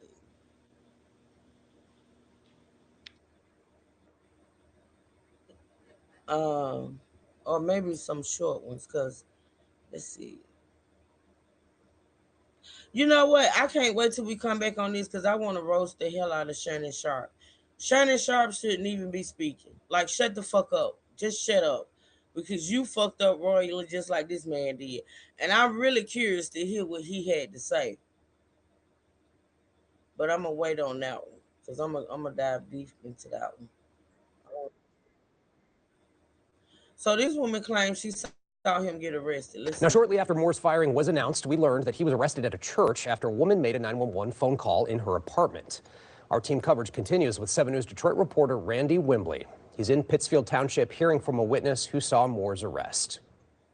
Police caught up with Sharon Moore at a church 6 miles from here nearly 2 hours after he left his apartment complex where his former executive assistant lives. The vehicle was near that shed in the back. It was like a navy blue Tahoe type vehicle that I saw, and the cop cars were all surrounded. Lindsay Trott was picking up her daughter when she happened to spot police swarming an SUV at the corner of Willis and Celine Milan Road. It seemed like too much for somebody just to be getting pulled over, something like that. So I knew it had to be something much larger. The parking lot of this Celine church doubles as the hard landing of Moore's fall from grace. The university had just announced it had fired Moore after finding evidence he engaged in an inappropriate relationship with a staff member. Subject just called the caller, told her there's a male at the location and the house attacking her. He's been stalking her for months. Pittsfield Township Police responded to that staff member's apartment a little after 4 o'clock Wednesday afternoon. Damn, those are the apartments? Is that you didn't have this man put you up in something better than it? Cause see, you know what? I ain't gonna even go there. It's these side chicks that don't require much from me. This man make millions, and this is where you live. Hell, you would have had me, baby. She couldn't even be in a condo. A condo, a townhouse, a house. Damn. I mean, but come on, man. It wouldn't have been about me saving my money. Yeah, I would have been saving my money because I'm working, and guess what? He would have been paying my motherfucking bills. Yeah, I'm saving money my own because he would have been paying my motherfucking bills. The hell? I mean, the least he could have do is got her a condo. My God, she's staying in the damn look like Section 8 apartments. Damn. My God, today. Y'all gotta stop being cheap hoes around here. I'm telling you. Now, if you gonna put yourself out there and be a harlot, you got to benefit something. Shit, you would have had me in the house. You make millions, dude. Right. I seen your house. I got a clip of you going home. I would have been. It might not have been the most fantabulous, but you would have had me in the motherfucking house. Yeah, a condo, a penthouse, something. Damn. This is ridiculous. Okay. Staff member. They're talking about not releasing the woman's name. Hell, they showing where she started. I just thought about it. They doxed that lady. Fuck her name. Y'all showing her apartment building. Damn. And the people that know who she is. Exactly. Exactly. Damn. And the people that's there that know these apartments. Yeah, they look like campus apartments, to be honest. They look like they could be on the university property. I'm sick of you people. House attacking her. He's been stalking her for months. Pittsfield Township Police responded to that staff member's apartment a little after 4 o'clock Wednesday afternoon. The woman claims Moore assaulted her. Heard probably like a thud, more so not a door closing or slamming. It was like something hitting the wall or something heavy really dropping. Justin Giardini lives next. Do we see? They is showing the inside. Baby, girl. Hell, at this point, they might as well show her face. The fuck? I think I got a picture of her. I don't know if it's the real thing, but I I got a want to see video what she here. looked like. I'm gonna pull it up next. Maybe I'm gonna pull it up next and see what they What saying. did you But this is risk your life for? That's what I want to see. listen, look at these apartments though. Heard probably like a thud, more so not a door closing or slamming. It was like a something hitting the wall or something heavy really dropping.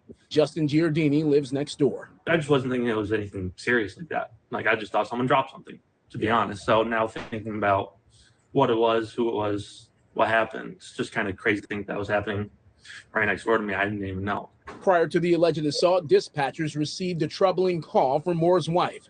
A call from S1's wife in Ann Arbor saying, Damn, Glil said they said internet sleuths figured it out. I put her name in the docs machine and confirmed it myself. She looked like his wife. But you know Well, what, actually, Glip, you know what? He got a point. When men cheat on their spouse, mm-hmm. 9 times out of 10, a lot of times the woman they're cheating with favors their wife because they have a type. You get what I'm saying? That's weird. That's so weird. Yeah, so you gonna fuck somebody that look like your wife? Just fuck your wife. Damn. Mm-hmm. Y'all getting on my nerves. Like for real, y'all taking these listen, in the drug world they call it penitentiary chances. Y'all taking these penitentiary chances.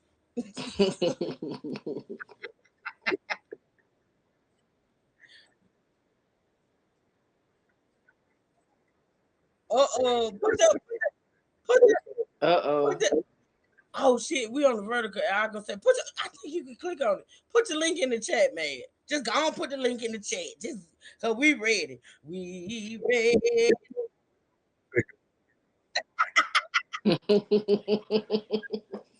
We ready.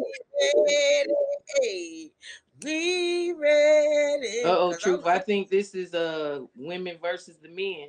That's what it It could sounds like. be. It could be, and they gonna say, "Oh, truth on the man's side." Damn right.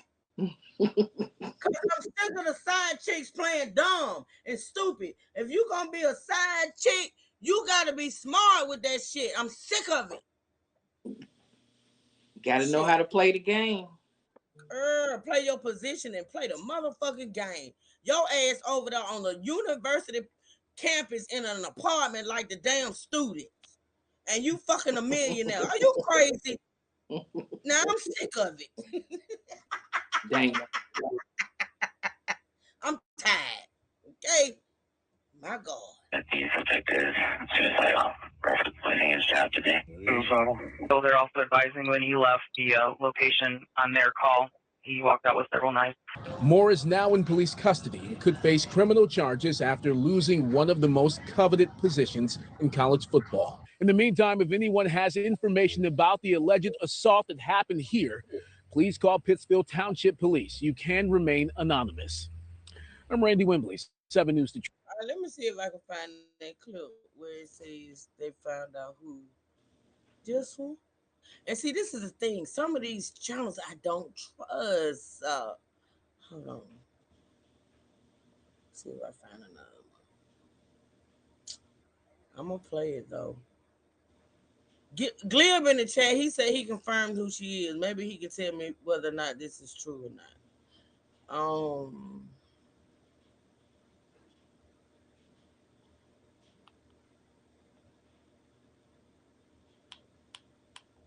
Damn. Oh, here you go. Damn, I almost missed it. Did a young Michigan staff member named Paige Shiver play a role in the firing? What's her name, Glib? Let us know real quick before I play the rest of this shit. Is her name? Let's go back. Did a young Michigan staff member named Paige Shiver play a role in the firing of Paige Shiver? What are we doing, Glib? What are we doing? Paige. Her name is Paige. Paige with the good hair. Is that her? I don't know if he's still in the chat or not. So we're gonna listen to I see what he typed. That's her. Oh hell. Here we go. Here we go. She pretty. She is young and she's gorgeous. She probably a younger Now version of his wife. I've seen his wife Glib, and listen. Was it Glib that said they look alike? I don't think they look alike. I think the only thing they look alike in is that they're Becky. This girl Do is, you have a to be picture honest, of his wife? I'm gonna play it. This ain't no shade. I think she looks better than his wife. This girl is gorgeous. His wife is not ugly. Don't get it twisted. She just looked like she could play Rocky on the mask if you look at her at a certain angle. She's not ugly though. Let me take that now. Let me say she's not ugly. But this girl to me, honestly, is prettier than the wife. Yeah. All I'm right, gonna let's need to look. see the wife. Okay, well, I'm gonna pull her up. Let's see what page working with. Head coach Sharon Moore. Her name is everywhere online, but what's actually true and what's just speculation? Today, we're breaking down everything that's confirmed. This Everything girl look like she fresh, like she a whole motherfucking freshman at the university. This girl looks young. that's rumored and what we really know so far. Let's start with the facts, the part we can confirm. On December 10th, Michigan football head coach Sharon Moore was officially dismissed for cause by the University of Michigan. The school said it found credible evidence that Moore had an inappropriate relationship with a staffer, which violated university policy. Later that same day, police in Pittsfield Township responded to a home as part of an assault investigation. A 39-year-old suspect, Moore, was detained and taken to the Washtenaw County Jail. No charges were listed yet, and police said Miss Gloria, I'm about to block you, Miss Gloria. I did too, Glia. Miss Gloria, somebody block me, Gloria. See, I ain't gonna be. Somebody block me, Gloria. I love me, Gloria. Oh, let me answer this, y'all. I'll be right back. In the meantime, block me, Gloria. Miss Gloria. I need to see the wife to see for myself. Hmm. And he's not a bad looking dude himself.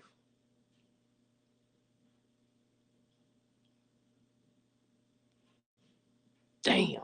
He done fucked up his whole career.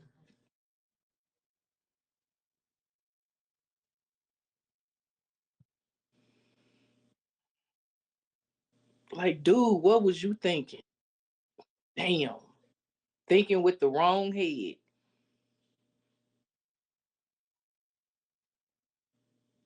Mm, mm, mm. Just wasn't satisfied.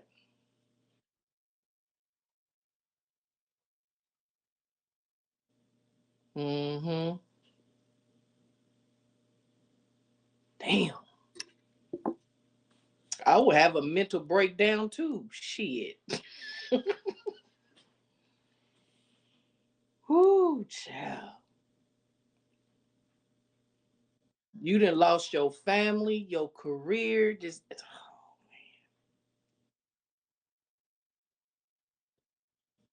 see a smart person, even if you was put in this head coach position by default, you should have made the best of it.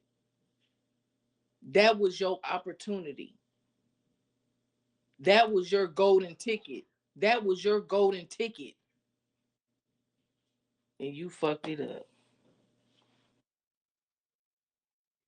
In the word of Red Fox, you big dummy.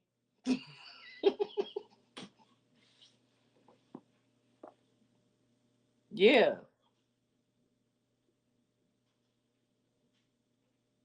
Uh-oh.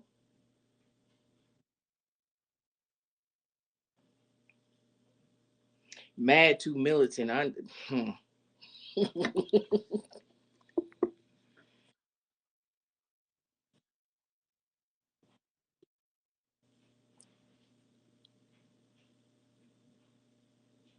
You down for your sisters? Or when I should say women of color.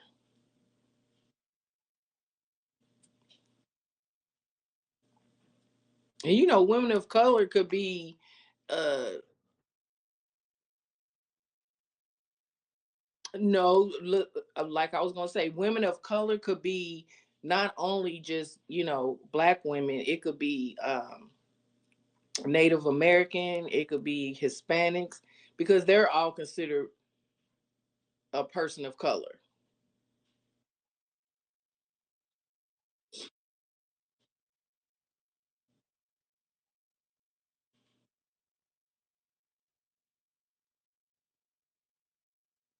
Okay.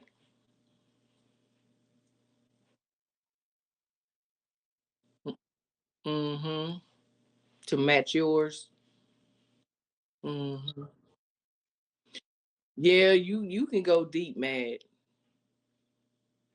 That's what I love about you. You can go deep. I tell you all the time, you remind me of my cousin. Y'all just alike. Me and him can go round and round. He go deep.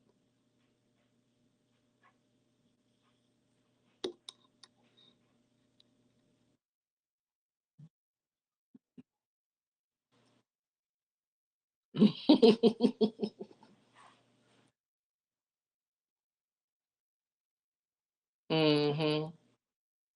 I don't know. Sometimes with my cousin, sometimes I got to throw in the towel because I'm like, you got it.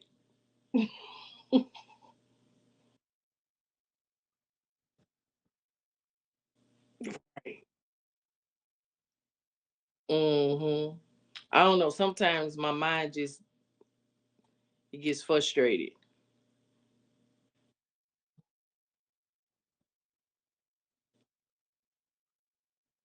With you and the clown, I let y'all have it. I don't pay y'all no man. That's y'all's relationship. That's I understand y'all's relationship.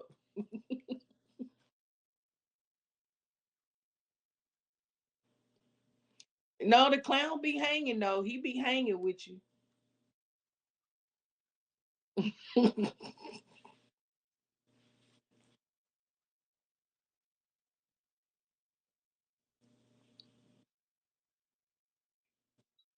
I think he'll stand 10 toes down with you.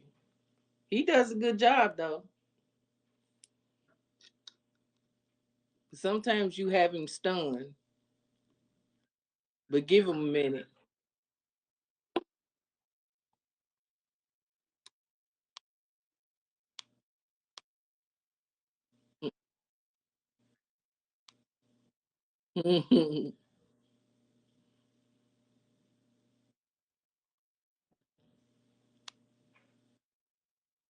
Hmm.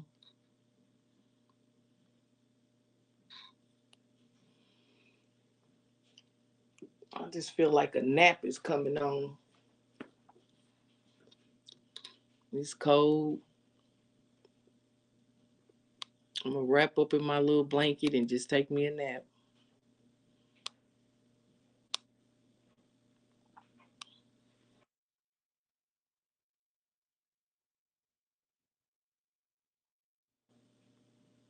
Pass out.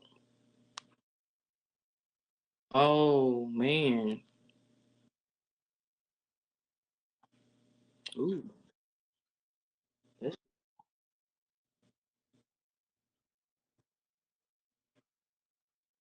that's young. Under 40.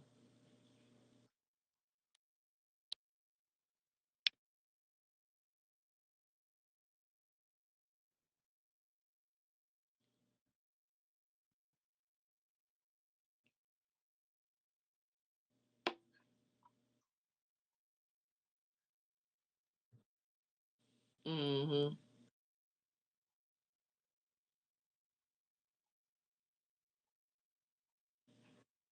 What vaccine you talking about? But which one? Because I think it was three different ones out there. The five, all of them.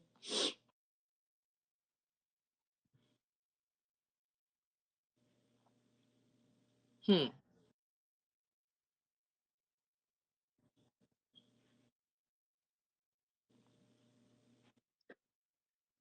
So you think it's side effects from that? What are the side effects?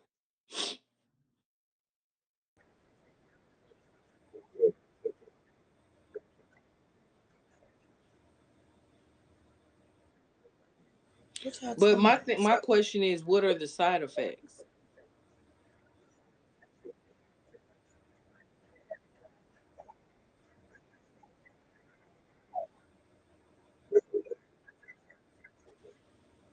I haven't seen enough people that has had complications from that.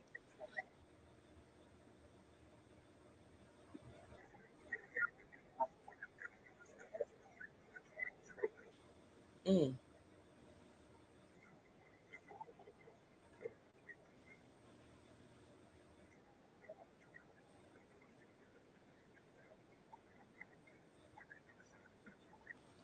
Well, any vaccine or medication, they all have side effects, right? All of them. It's it. Some of the medications I'm on, because if you pay attention, look at all these class action lawsuits. These metformin, one of them. Like all these medications that the doctors are prescribing, it ain't just the shot. They got side effects. They all got And side then effects. they just recalled a high blood pressure medicine. Uh-huh. Yeah. Hmm.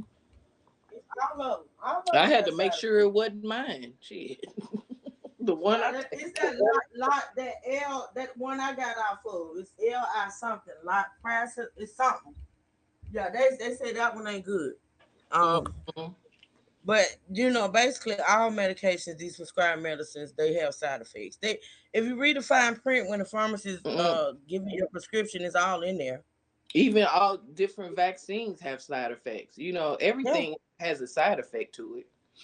Mm-hmm. Mm-hmm. Yeah, pretty much.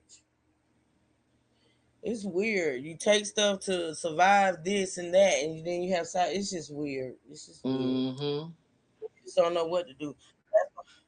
Go ahead. Go ahead, man.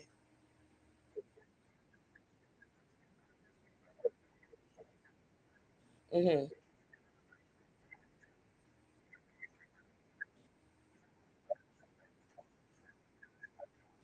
Oh, Hmm. okay. All right then. Make sure you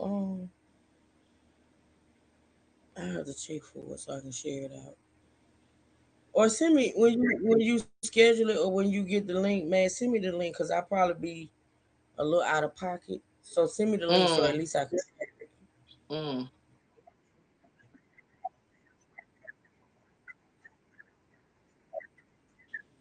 Oh, oh, okay. All right. Well, just give me Yeah, the heads up so I can share it out. yeah, man. Cause she probably gonna have her legs up in the air, You know waving them. what? See, this is what. Don't care. No, actually, I'm gonna have my boots on the ground. Actually, I'm going out with my girls and we all going out. I told you my friend, one of my friends' birthdays is today. My birthday today. Hmm. Okay, so Yeah. boots on the ground. Y'all gonna be shaking it up, Yeah. What a dropping it fan like said. hot. Hmm. Yeah, what a fan said. Cups in the air. All day. Throw that ass in a circle. Throw that There ass in you a go. circle. Oh, okay, y'all. Let's listen about Paige. I'm curious about Paige and stuff. Yeah. The case was still under investigation. Michigan quickly named Biff Poggi as the interim head coach, the same coach who filled in during Moore's earlier suspension this season. So that's the official storyline.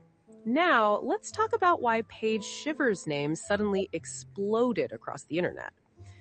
Right after the university confirmed Moore had been fired for an inappropriate relationship with a staffer, social media users began trying to figure out who that staffer might be.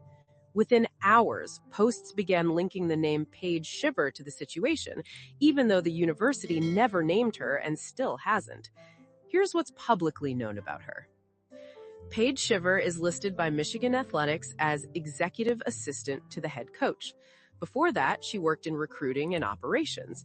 She moved into the executive assistant role in 2024. Her job placed her inside the head coach's daily operations, which fueled more online speculation once her name surfaced. Then, things escalated.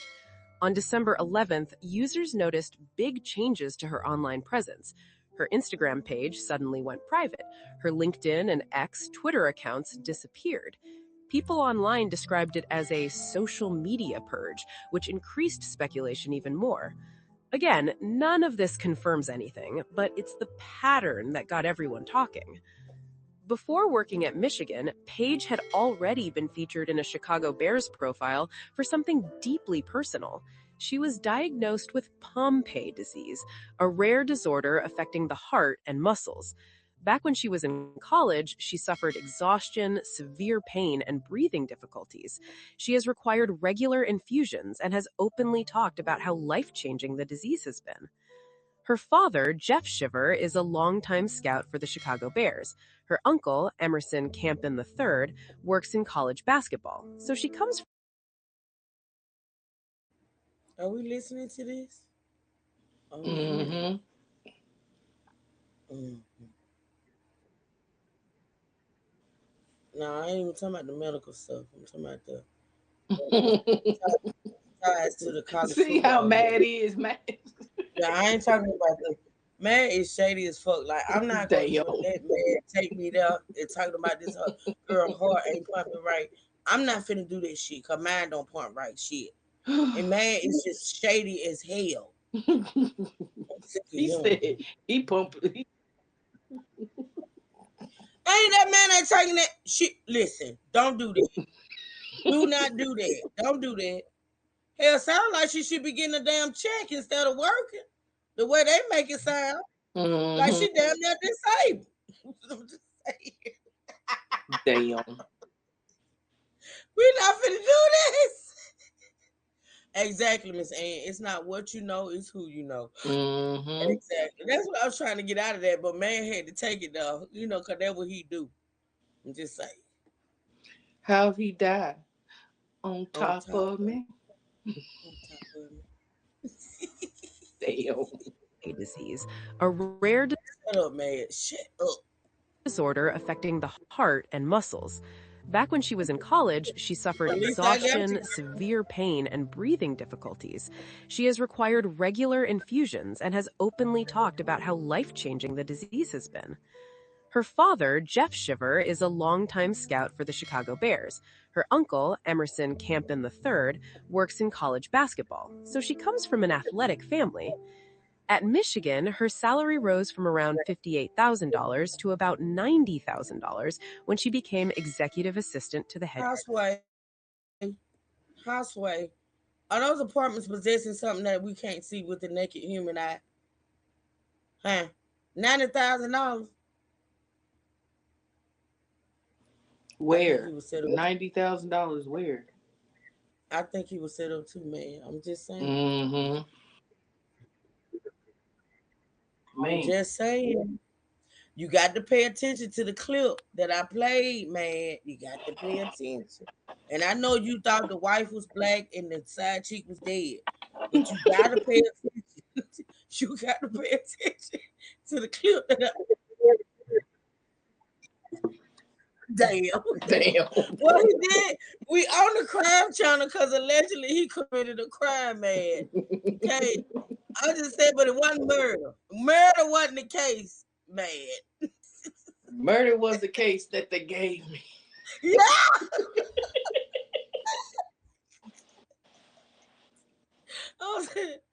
Oh my God! I ain't see this is wrong. This is bad. We ain't supposed to be acting like this on the Crime and Justice Channel.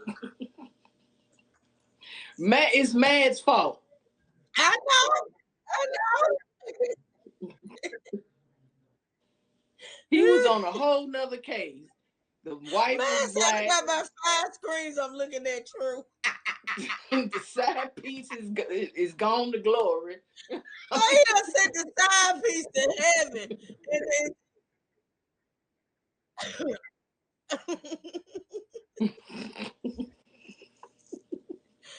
Oh Lord Jesus. Okay, this is why I love y'all. This is why I love y'all for real.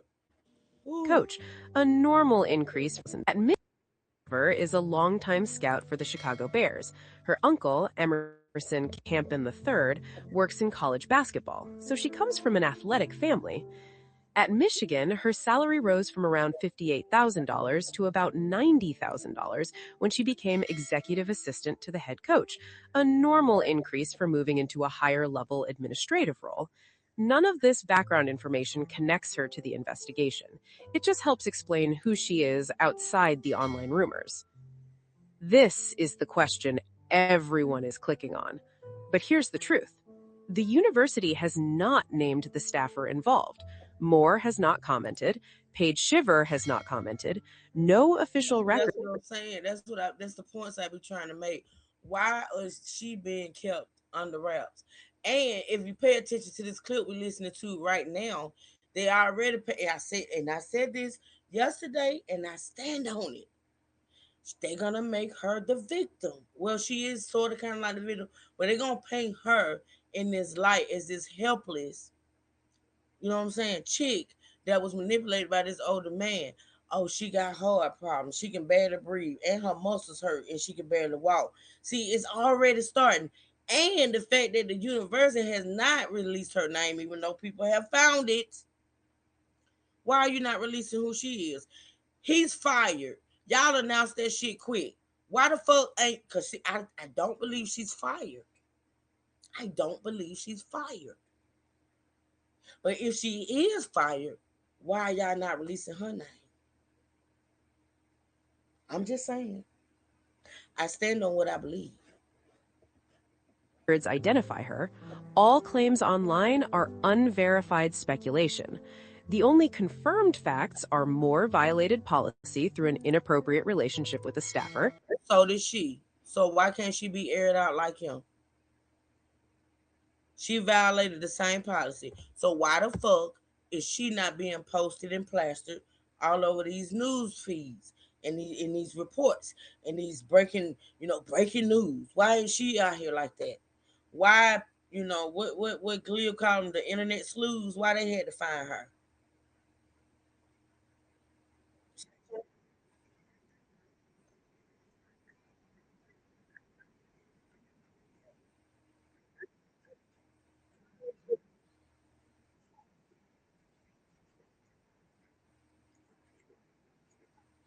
Yeah, I do know how the news do. That's why I'm pointing it out. That's why I'm pointing it out. Okay. The staffer has not been identified. Paige's name was spread entirely by social media users.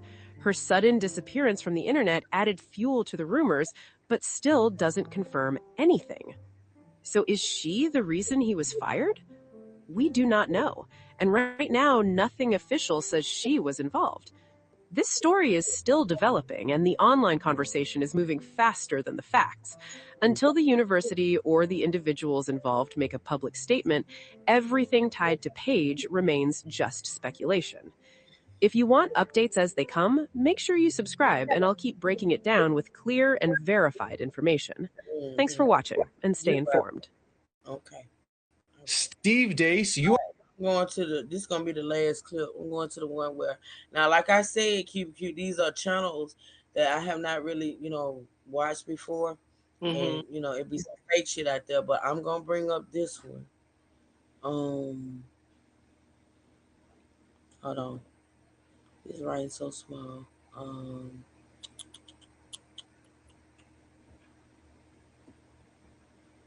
Damn, I know it's up here, me coach. Okay, here we go.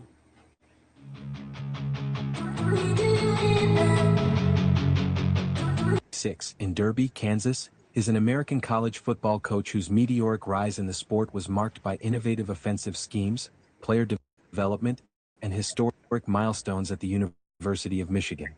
Known for his calm demeanor and emphasis on building dominant offensive lines, Moore became the first black full-time head coach in Michigan's 147-year history in January 2024, succeeding Jim Harbaugh. He's supposed to be a legend. He's supposed to have a legacy. He was the first black coach. Now he done fucked it up. He done fucked up the church's money. You see how motherfuckers don't know how to act? That's what I'm And you did saying. it all. He had the golden ticket, and he messed did. it up.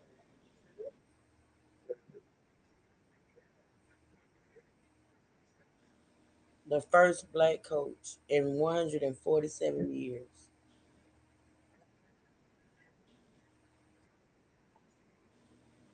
Man, you gotta be in.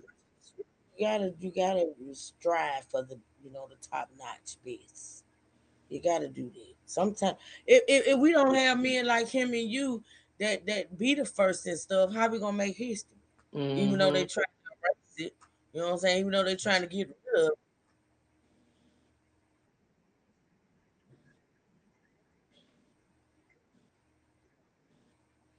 Well, actually, he could have. But why are you not a fan of the? Why are you not a fan?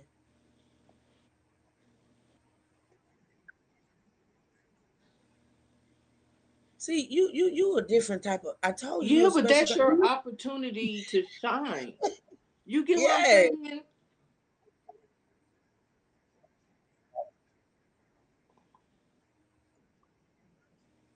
that's all you can do. I mean, actually, Yeah, that's pretty much. But you don't shy away from the opportunity. See, you a hermit. I know what you are, man. You a hermit. not a hermit. Yeah, he's a hermit. I ain't gonna tell nobody else. That's between me and you. But I know, I am, because I'm sort of kind of like one too. But I do know, in certain circumstances, like I say, if we don't make our own history, who's gonna do it? You know what I'm saying? The man, he's supposed to be building a legacy. He Mm-hmm. was actually handed the golden ticket. You know what I'm saying? For real. Like that's crazy. All right, let's listen.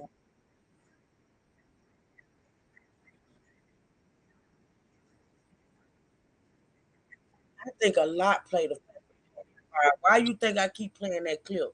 I think a lot. Why you think I keep pointing out these things that people don't pay attention to and get lost in the sauce?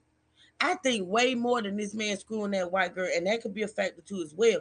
But I think a lot plays into this. Absolutely, absolutely, man.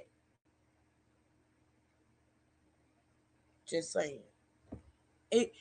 When it comes to like, and see, if I wasn't a person that knew here in the South where I am how these college football programs work, I probably wouldn't be so passionate about it. But I know how this shit work. Like you got people that give big bucks to these programs. And a lot of times, the calls that are being called when it comes to coaching and all that, it comes from the booster club. You wanna know why? Because the booster club is the people that's putting all the money into the program. Alumni, the alumni is what's keeping these programs afloat. A lot of times.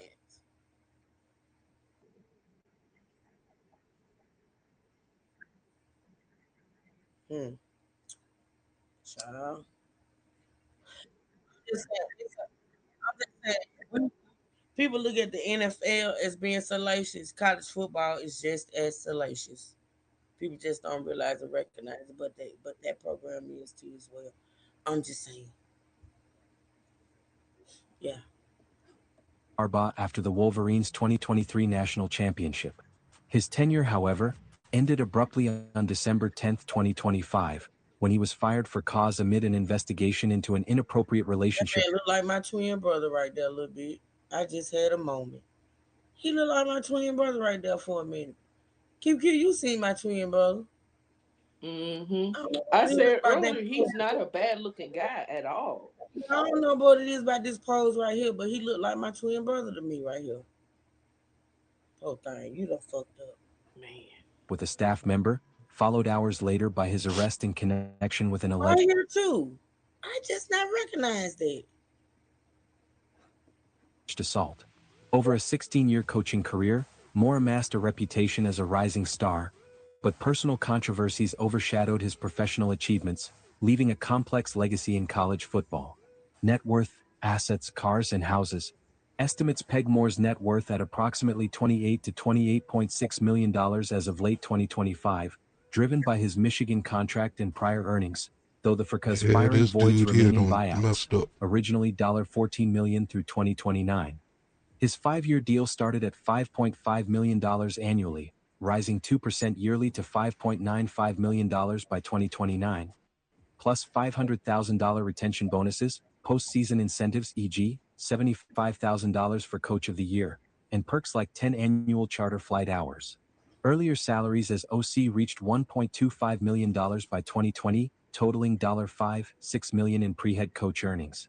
Assets include standard coach benefits, university-provided vehicles, 2 automobiles, likely luxury SUVs like Cadillac Escalades for family transport, and tickets to Michigan events. Moore and Kelly owned a spacious 5,000 square foot custom home in an Ann Arbor suburb, purchased in 2022 for $2.5 million, featuring modern amenities and a home gym. This man live in a $2.5 million house and got big over there on the university college campus. Damn, man, you done fucked up. Becky, How long he been working there? he only been there for like 2-3 years. He ain't been there that long.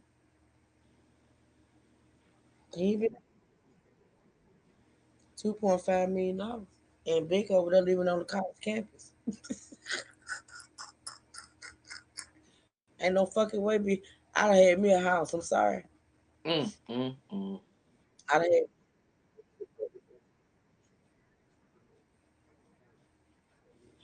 Baby, you got to know, man. With some people, the more money they make, the more they spend, honey. They not gonna be frugal when they got millions.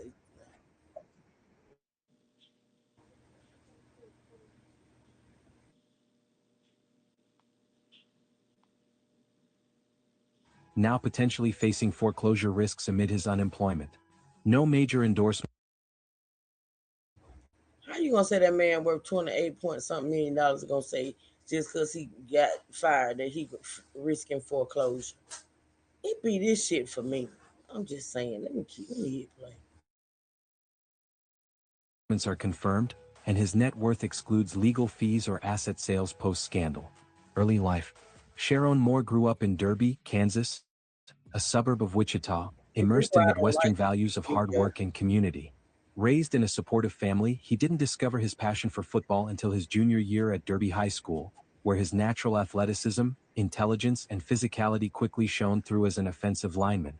Despite the late start, Moore earned local accolades and used the sport as a pathway to higher education. He attended Butler Community College in El Dorado, Kansas, from 2004 to 2005, honing his skills before transferring to the University of Oklahoma, where he played under legendary coach Bob Stoops from 2006 to 2007. At Oklahoma, Moore earned a bachelor's degree in communications and a master's in sports administration, laying the groundwork for his coaching aspirations. His early experiences emphasized resilience and teamwork, traits that would define his later playing career. Moore's playing days were brief but formative, primarily as an offensive guard focused on trench warfare and protection schemes. At Butler Community College, 2004 to 2005, he started as a freshman and contributed to a solid junior college program, earning reps that prepared him for Division I competition. Transferring to Oklahoma in 2006, Moore walked on and redshirted his first year before seeing limited action in 2007 on a Sooner squad that went 11-3 and reached the Fiesta Bowl. Though he didn't become a starter, his time in Norman exposed him to elite coaching and Big 12 intensity, influencing his future offensive philosophies. Moore graduated in 2008 without pursuing professional football, opting instead for coaching, a decision that aligned with his academic background and love for strategy over individual stardom. Personal life. Moore has long projected a family-oriented image. There you go, phone. Let me see. Let me blow her up. Let me see. I don't think they can ask for the money back, man. I think they can maybe not pay him future earnings, but I don't know if they can ask for the money. Man, you should know this more than us. You need to get into football. That's his wife? Yeah, that's his wife, girl. Oh, okay. I told you, Rocky. That's Rocky twin sister. Mm-mm. The only thing they got in common is blonde hair.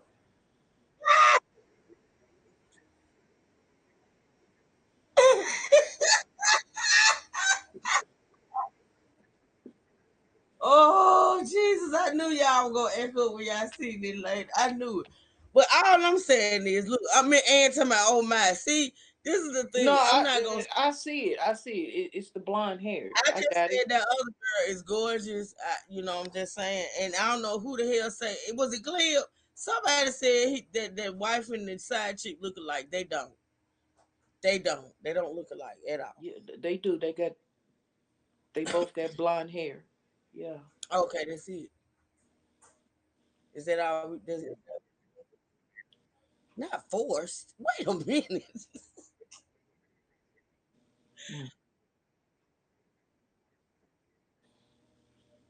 um, call for help, man. Oh damn, Mm. damn. Okay. Marrying Kelly Moore in 2015 after meeting during his Louisville days. The couple shares 3 young daughters, often featured in Moore's social media posts celebrating family moments, team wins, and motivational quotes. Based in Ann Arbor during his Michigan tenure, the family embraced community involvement, with Kelly She pretty right. Yeah, this, yeah, this in his younger years. They look much younger right here. Yeah. supporting youth programs and more coaching local clinics. However, the 2025 revelations of an extramarital relationship with a staffer thrust his personal life into turmoil, sparking public sympathy for Kelly amid rumors and media speculation.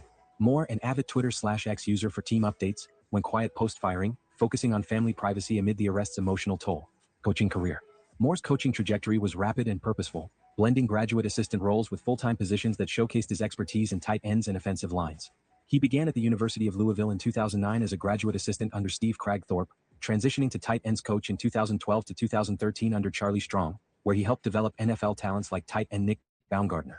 In 2014, Moore joined Central Michigan as tight ends coach, earning promotions to assistant head coach and recruiting coordinator by 2017, boosting the Chippewas MAC recruiting classes. His big break came in 2018 when Jim Harbaugh hired him at Michigan as tight ends coach. Moore's impact was immediate. He elevated the tight end room, then shifted to offensive line coach and co-offensive coordinator in 2021. Under his guidance, Michigan's O-line won consecutive Joe Moore Awards, 2021 to 2022, as the nation's best, powering 3 straight Big Ten titles and the 2023 national championship. Moore served as interim head coach for 4 games in 2023, going 4-0, including a win over Penn State. Promoted to head coach in January 2024 on a 5-year, $27.5 million deal, he led Michigan to an 8-5 record in 2024, ReliaQuest Bowl win, and 9-3 in 2025, securing top recruit Bryce Underwood. His offenses averaged over 30 points per game, emphasizing run-heavy schemes and player mentorship. However, suspensions tied to the 2023 sign-stealing scandal, 2 games in 2025, and the 2025 firing halted his momentum, with an overall head coaching record of 17-8. Professional career. Moore's professional arc mirrors college football's evolution toward analytics-driven offenses and diverse leadership. From entry-level roles at Louisville and Central Michigan, he built a niche in line coaching, joining Michigan in 2018 amid Harbaugh's rebuild. His promotions reflected tangible results: back-to-back Joe Moore Awards, a national title as OC, and interim wins that eased his 2024 transition. As head coach, Moore prioritized retention amid nil temptations, landing the #1 2026 recruiting class headlined by Underwood. Challenges included navigating NCAA sanctions and a 2025 Ohio State loss, but his 17-8 record and playoff near misses solidified his Big Ten stature. Post-firing, no new role has emerged. At 39, Moore's future hinges on legal resolution and reputation repair, potentially eyeing coordinator spots or broadcasting. Why he To be honest, I gotta be honest. Even after this scandal, like he may not go back to of course, he's fired from Michigan and he got this whole court thing going on, which is not as serious as now that I listen to that other guy talk that we may think. I think he may get another like coaching position. What y'all think? He has a extensive background. He does. I, Um, I don't know. so what do you think? And then the fact that he has a degree in communications and what is it? I forget the other one they stated, but it's all tied into like broadcasting. I think he. Mm, I don't know. I think he It's may be gonna able to. it's gonna take time. This stuff gonna have to die And down, then he's still young. He's only 39. and He's you gotta only 39. understand he's a So black man also. So well, I mean, he was a black man that's the head coach at Michigan. So what that mean? what I'm saying is people are not so forgiving and giving second chances. They're not. You right. You right about that.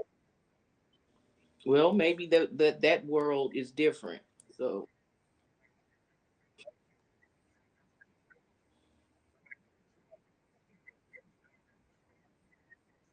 Hmm.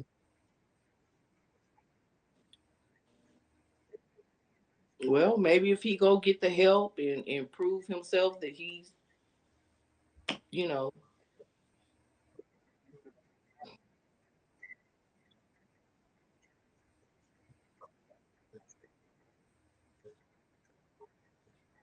Mm. So you think it's a whole conspiracy? You think it's a whole conspiracy? Okay.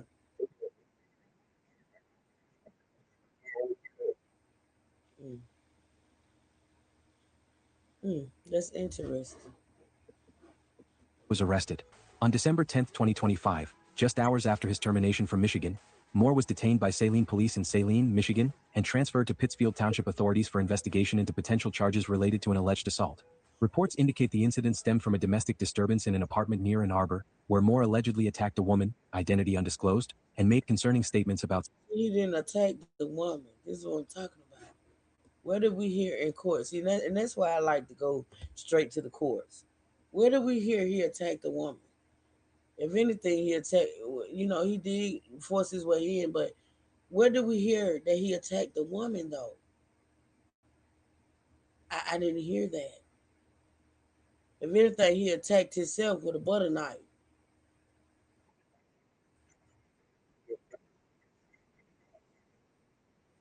I know. And the only reason why I didn't respond to that because I haven't seen that. Y'all know how I am on this channel, as far as you know.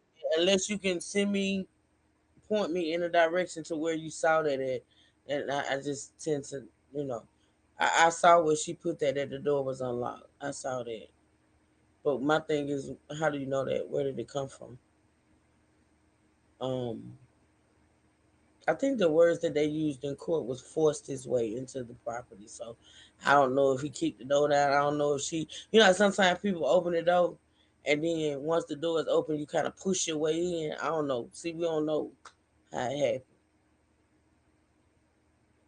Hell, my thing is he should have had a key to it. He might have had a key to it. I don't know. They have been humping around for some years. So I don't know. Self-harm. He was booked into Washtenaw County Jail that evening, with no formal charges filed as of December 11th.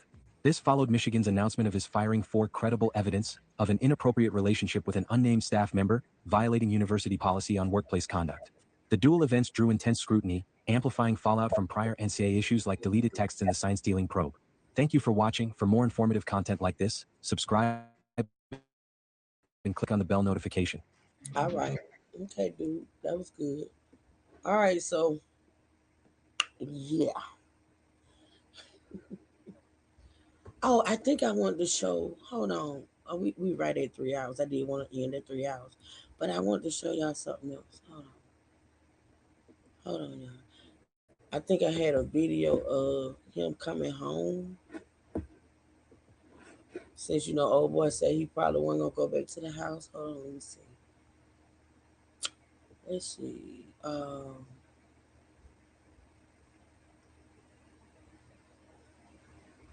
That's the arrest.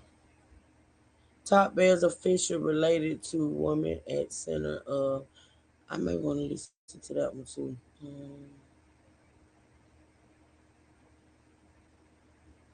Where is that clip?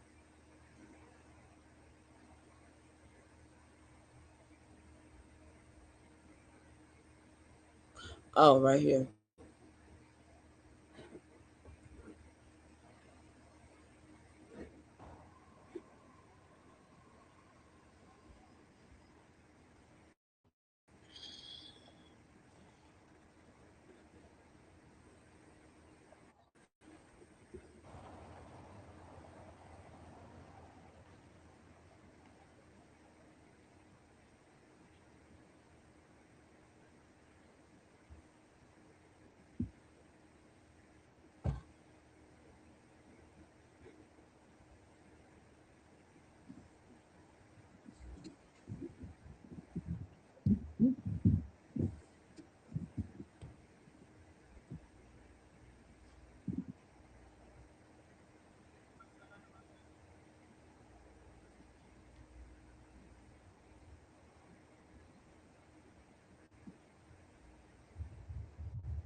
You mean to tell me if this is true, and I can't really tell. Somebody was on these four property filming them coming home, him coming home from jail. Let me see something.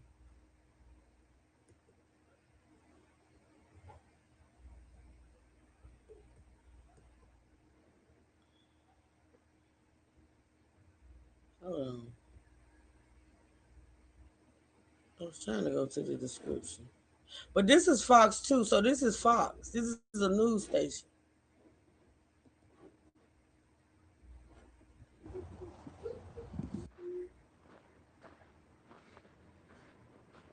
Oh.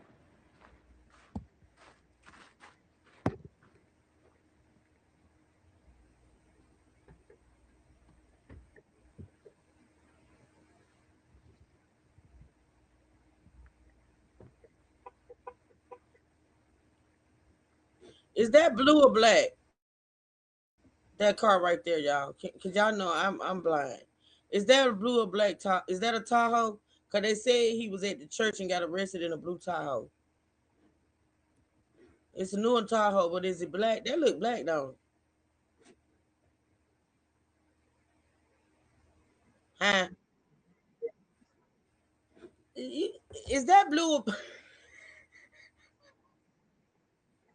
I thought the lady at the church said his car was blue, a blue Tahoe.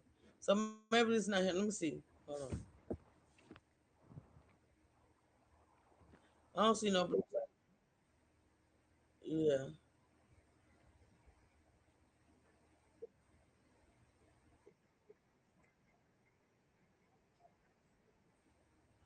Child, some folks got it like that. They can do that, man.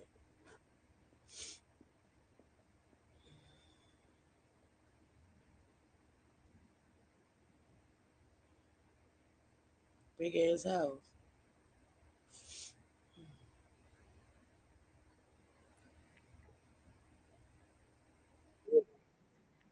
Yeah, that don't look like a Tahoe at all. By the back.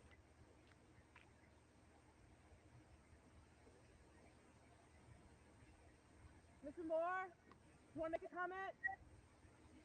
Oh, that's definitely his house. You hear the news person saying, "Mr. Moore, you want to make a comment?" Y'all better leave folks alone, man. Y'all on this man. Look at that view. That's gorgeous. Uh, they just sitting there, just they had this man house on his property, just waiting to see something.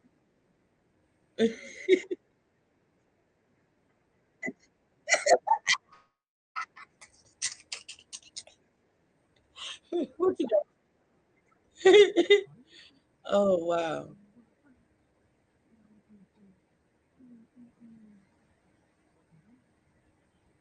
it ain't that long, y'all. This is about to end in a minute. I'm gonna see if they gonna catch something. That's what I want to see if they gonna catch something.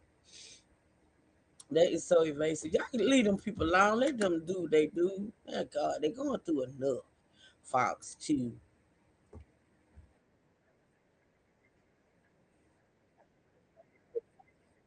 Not dodgeball.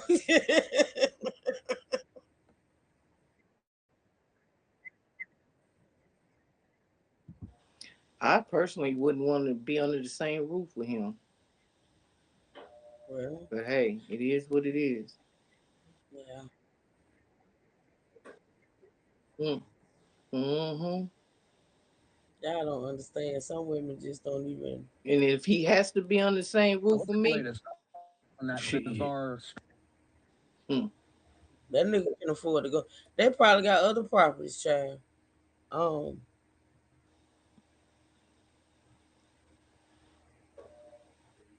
hold on.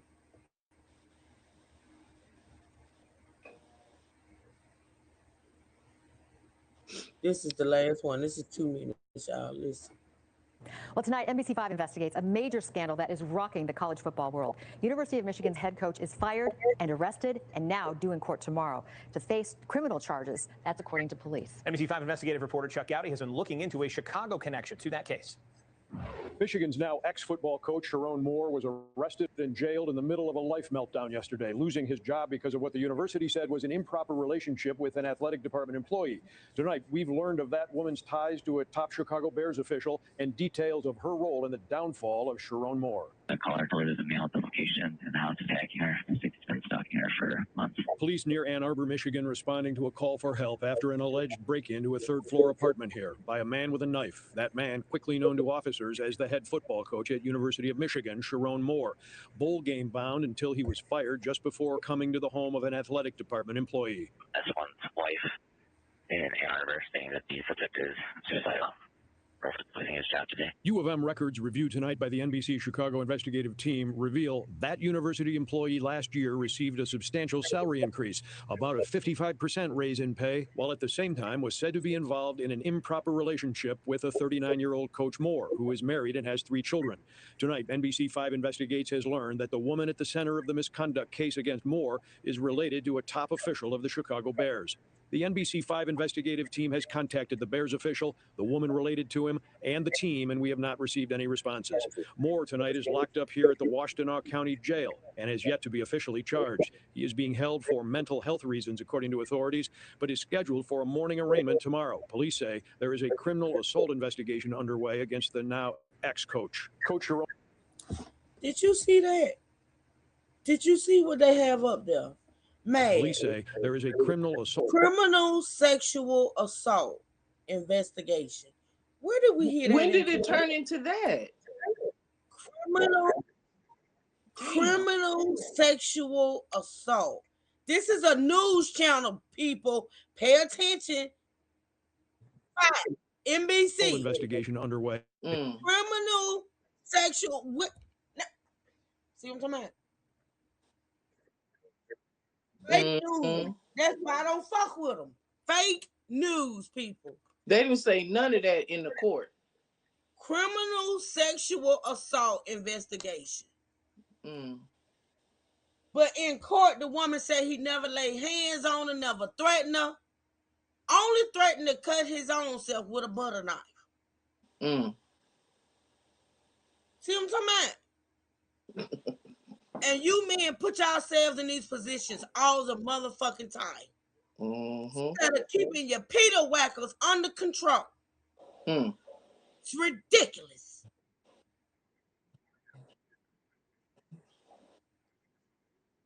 Criminal, like where, Sway?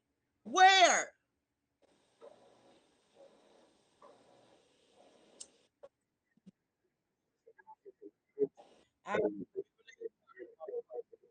Last one of them motherfuckers reporting that fake news starting with this one. I sue all their asses. I ain't got to worry about working no more.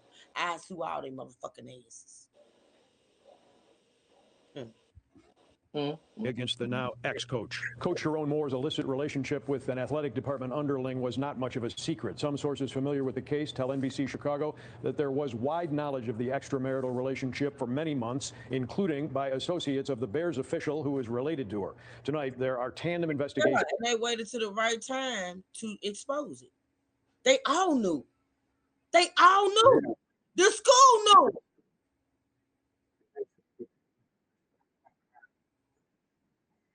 Really? I don't know. They told her when to report it, man. It was a setup. They told her it was the right time. She denied it months ago. But now she goes and report it.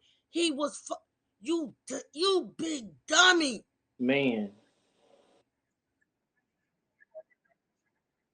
And you see how they ain't saying her name or putting her photo up or putting her out there. She committed the same act that he did. She was not forced. It went on for years. She is just as much accountable as him, but he is getting out. And Trey can say all day long, oh, it's because he the bigger name. I don't give a fuck. It's not fair. It's not fair. But you know what? I don't like him, but I will listen to him if you want me to, man. I don't like him.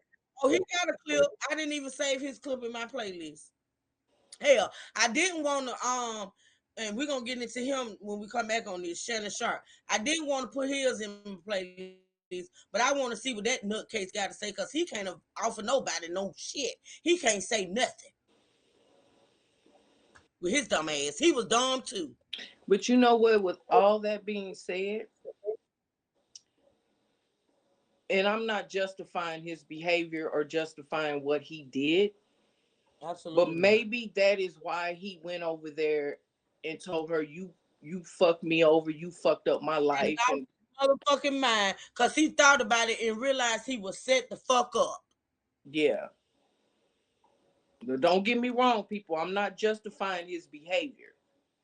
I'm just saying maybe that's why he did what he did. Broke like that. Yeah. When you come to realize that, and he probably was halfway in love with Becky.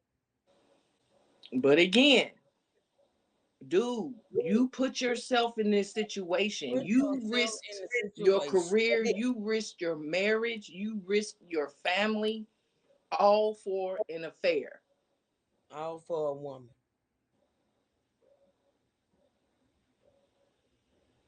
Damn. Fucked up. Underway, police looking into Moore's allegedly violent criminal conduct, and the university now examining whether top athletic department officials covered up potential misconduct. Back to you. My name is Josh Perez. All right, that's gonna be it. I just got a notification. Moneyboy live if y'all want to go there. He live with Baby Grace and they in Nashville. I wasn't gonna say his location, but he got it all in the title. So y'all go over there and check out Moneyboy live. He live right now. I appreciate y'all supporting this live. I do.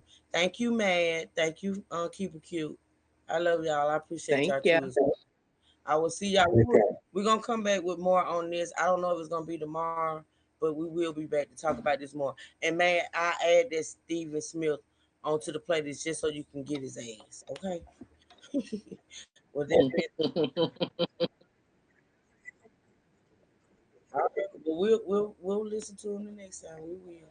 Thank y'all so much. I appreciate y'all. I love y'all. I'll see y'all later over there in Sippenville, okay? With that being said, true citizens state, and we out. It's a brand new day. Gotta take it on my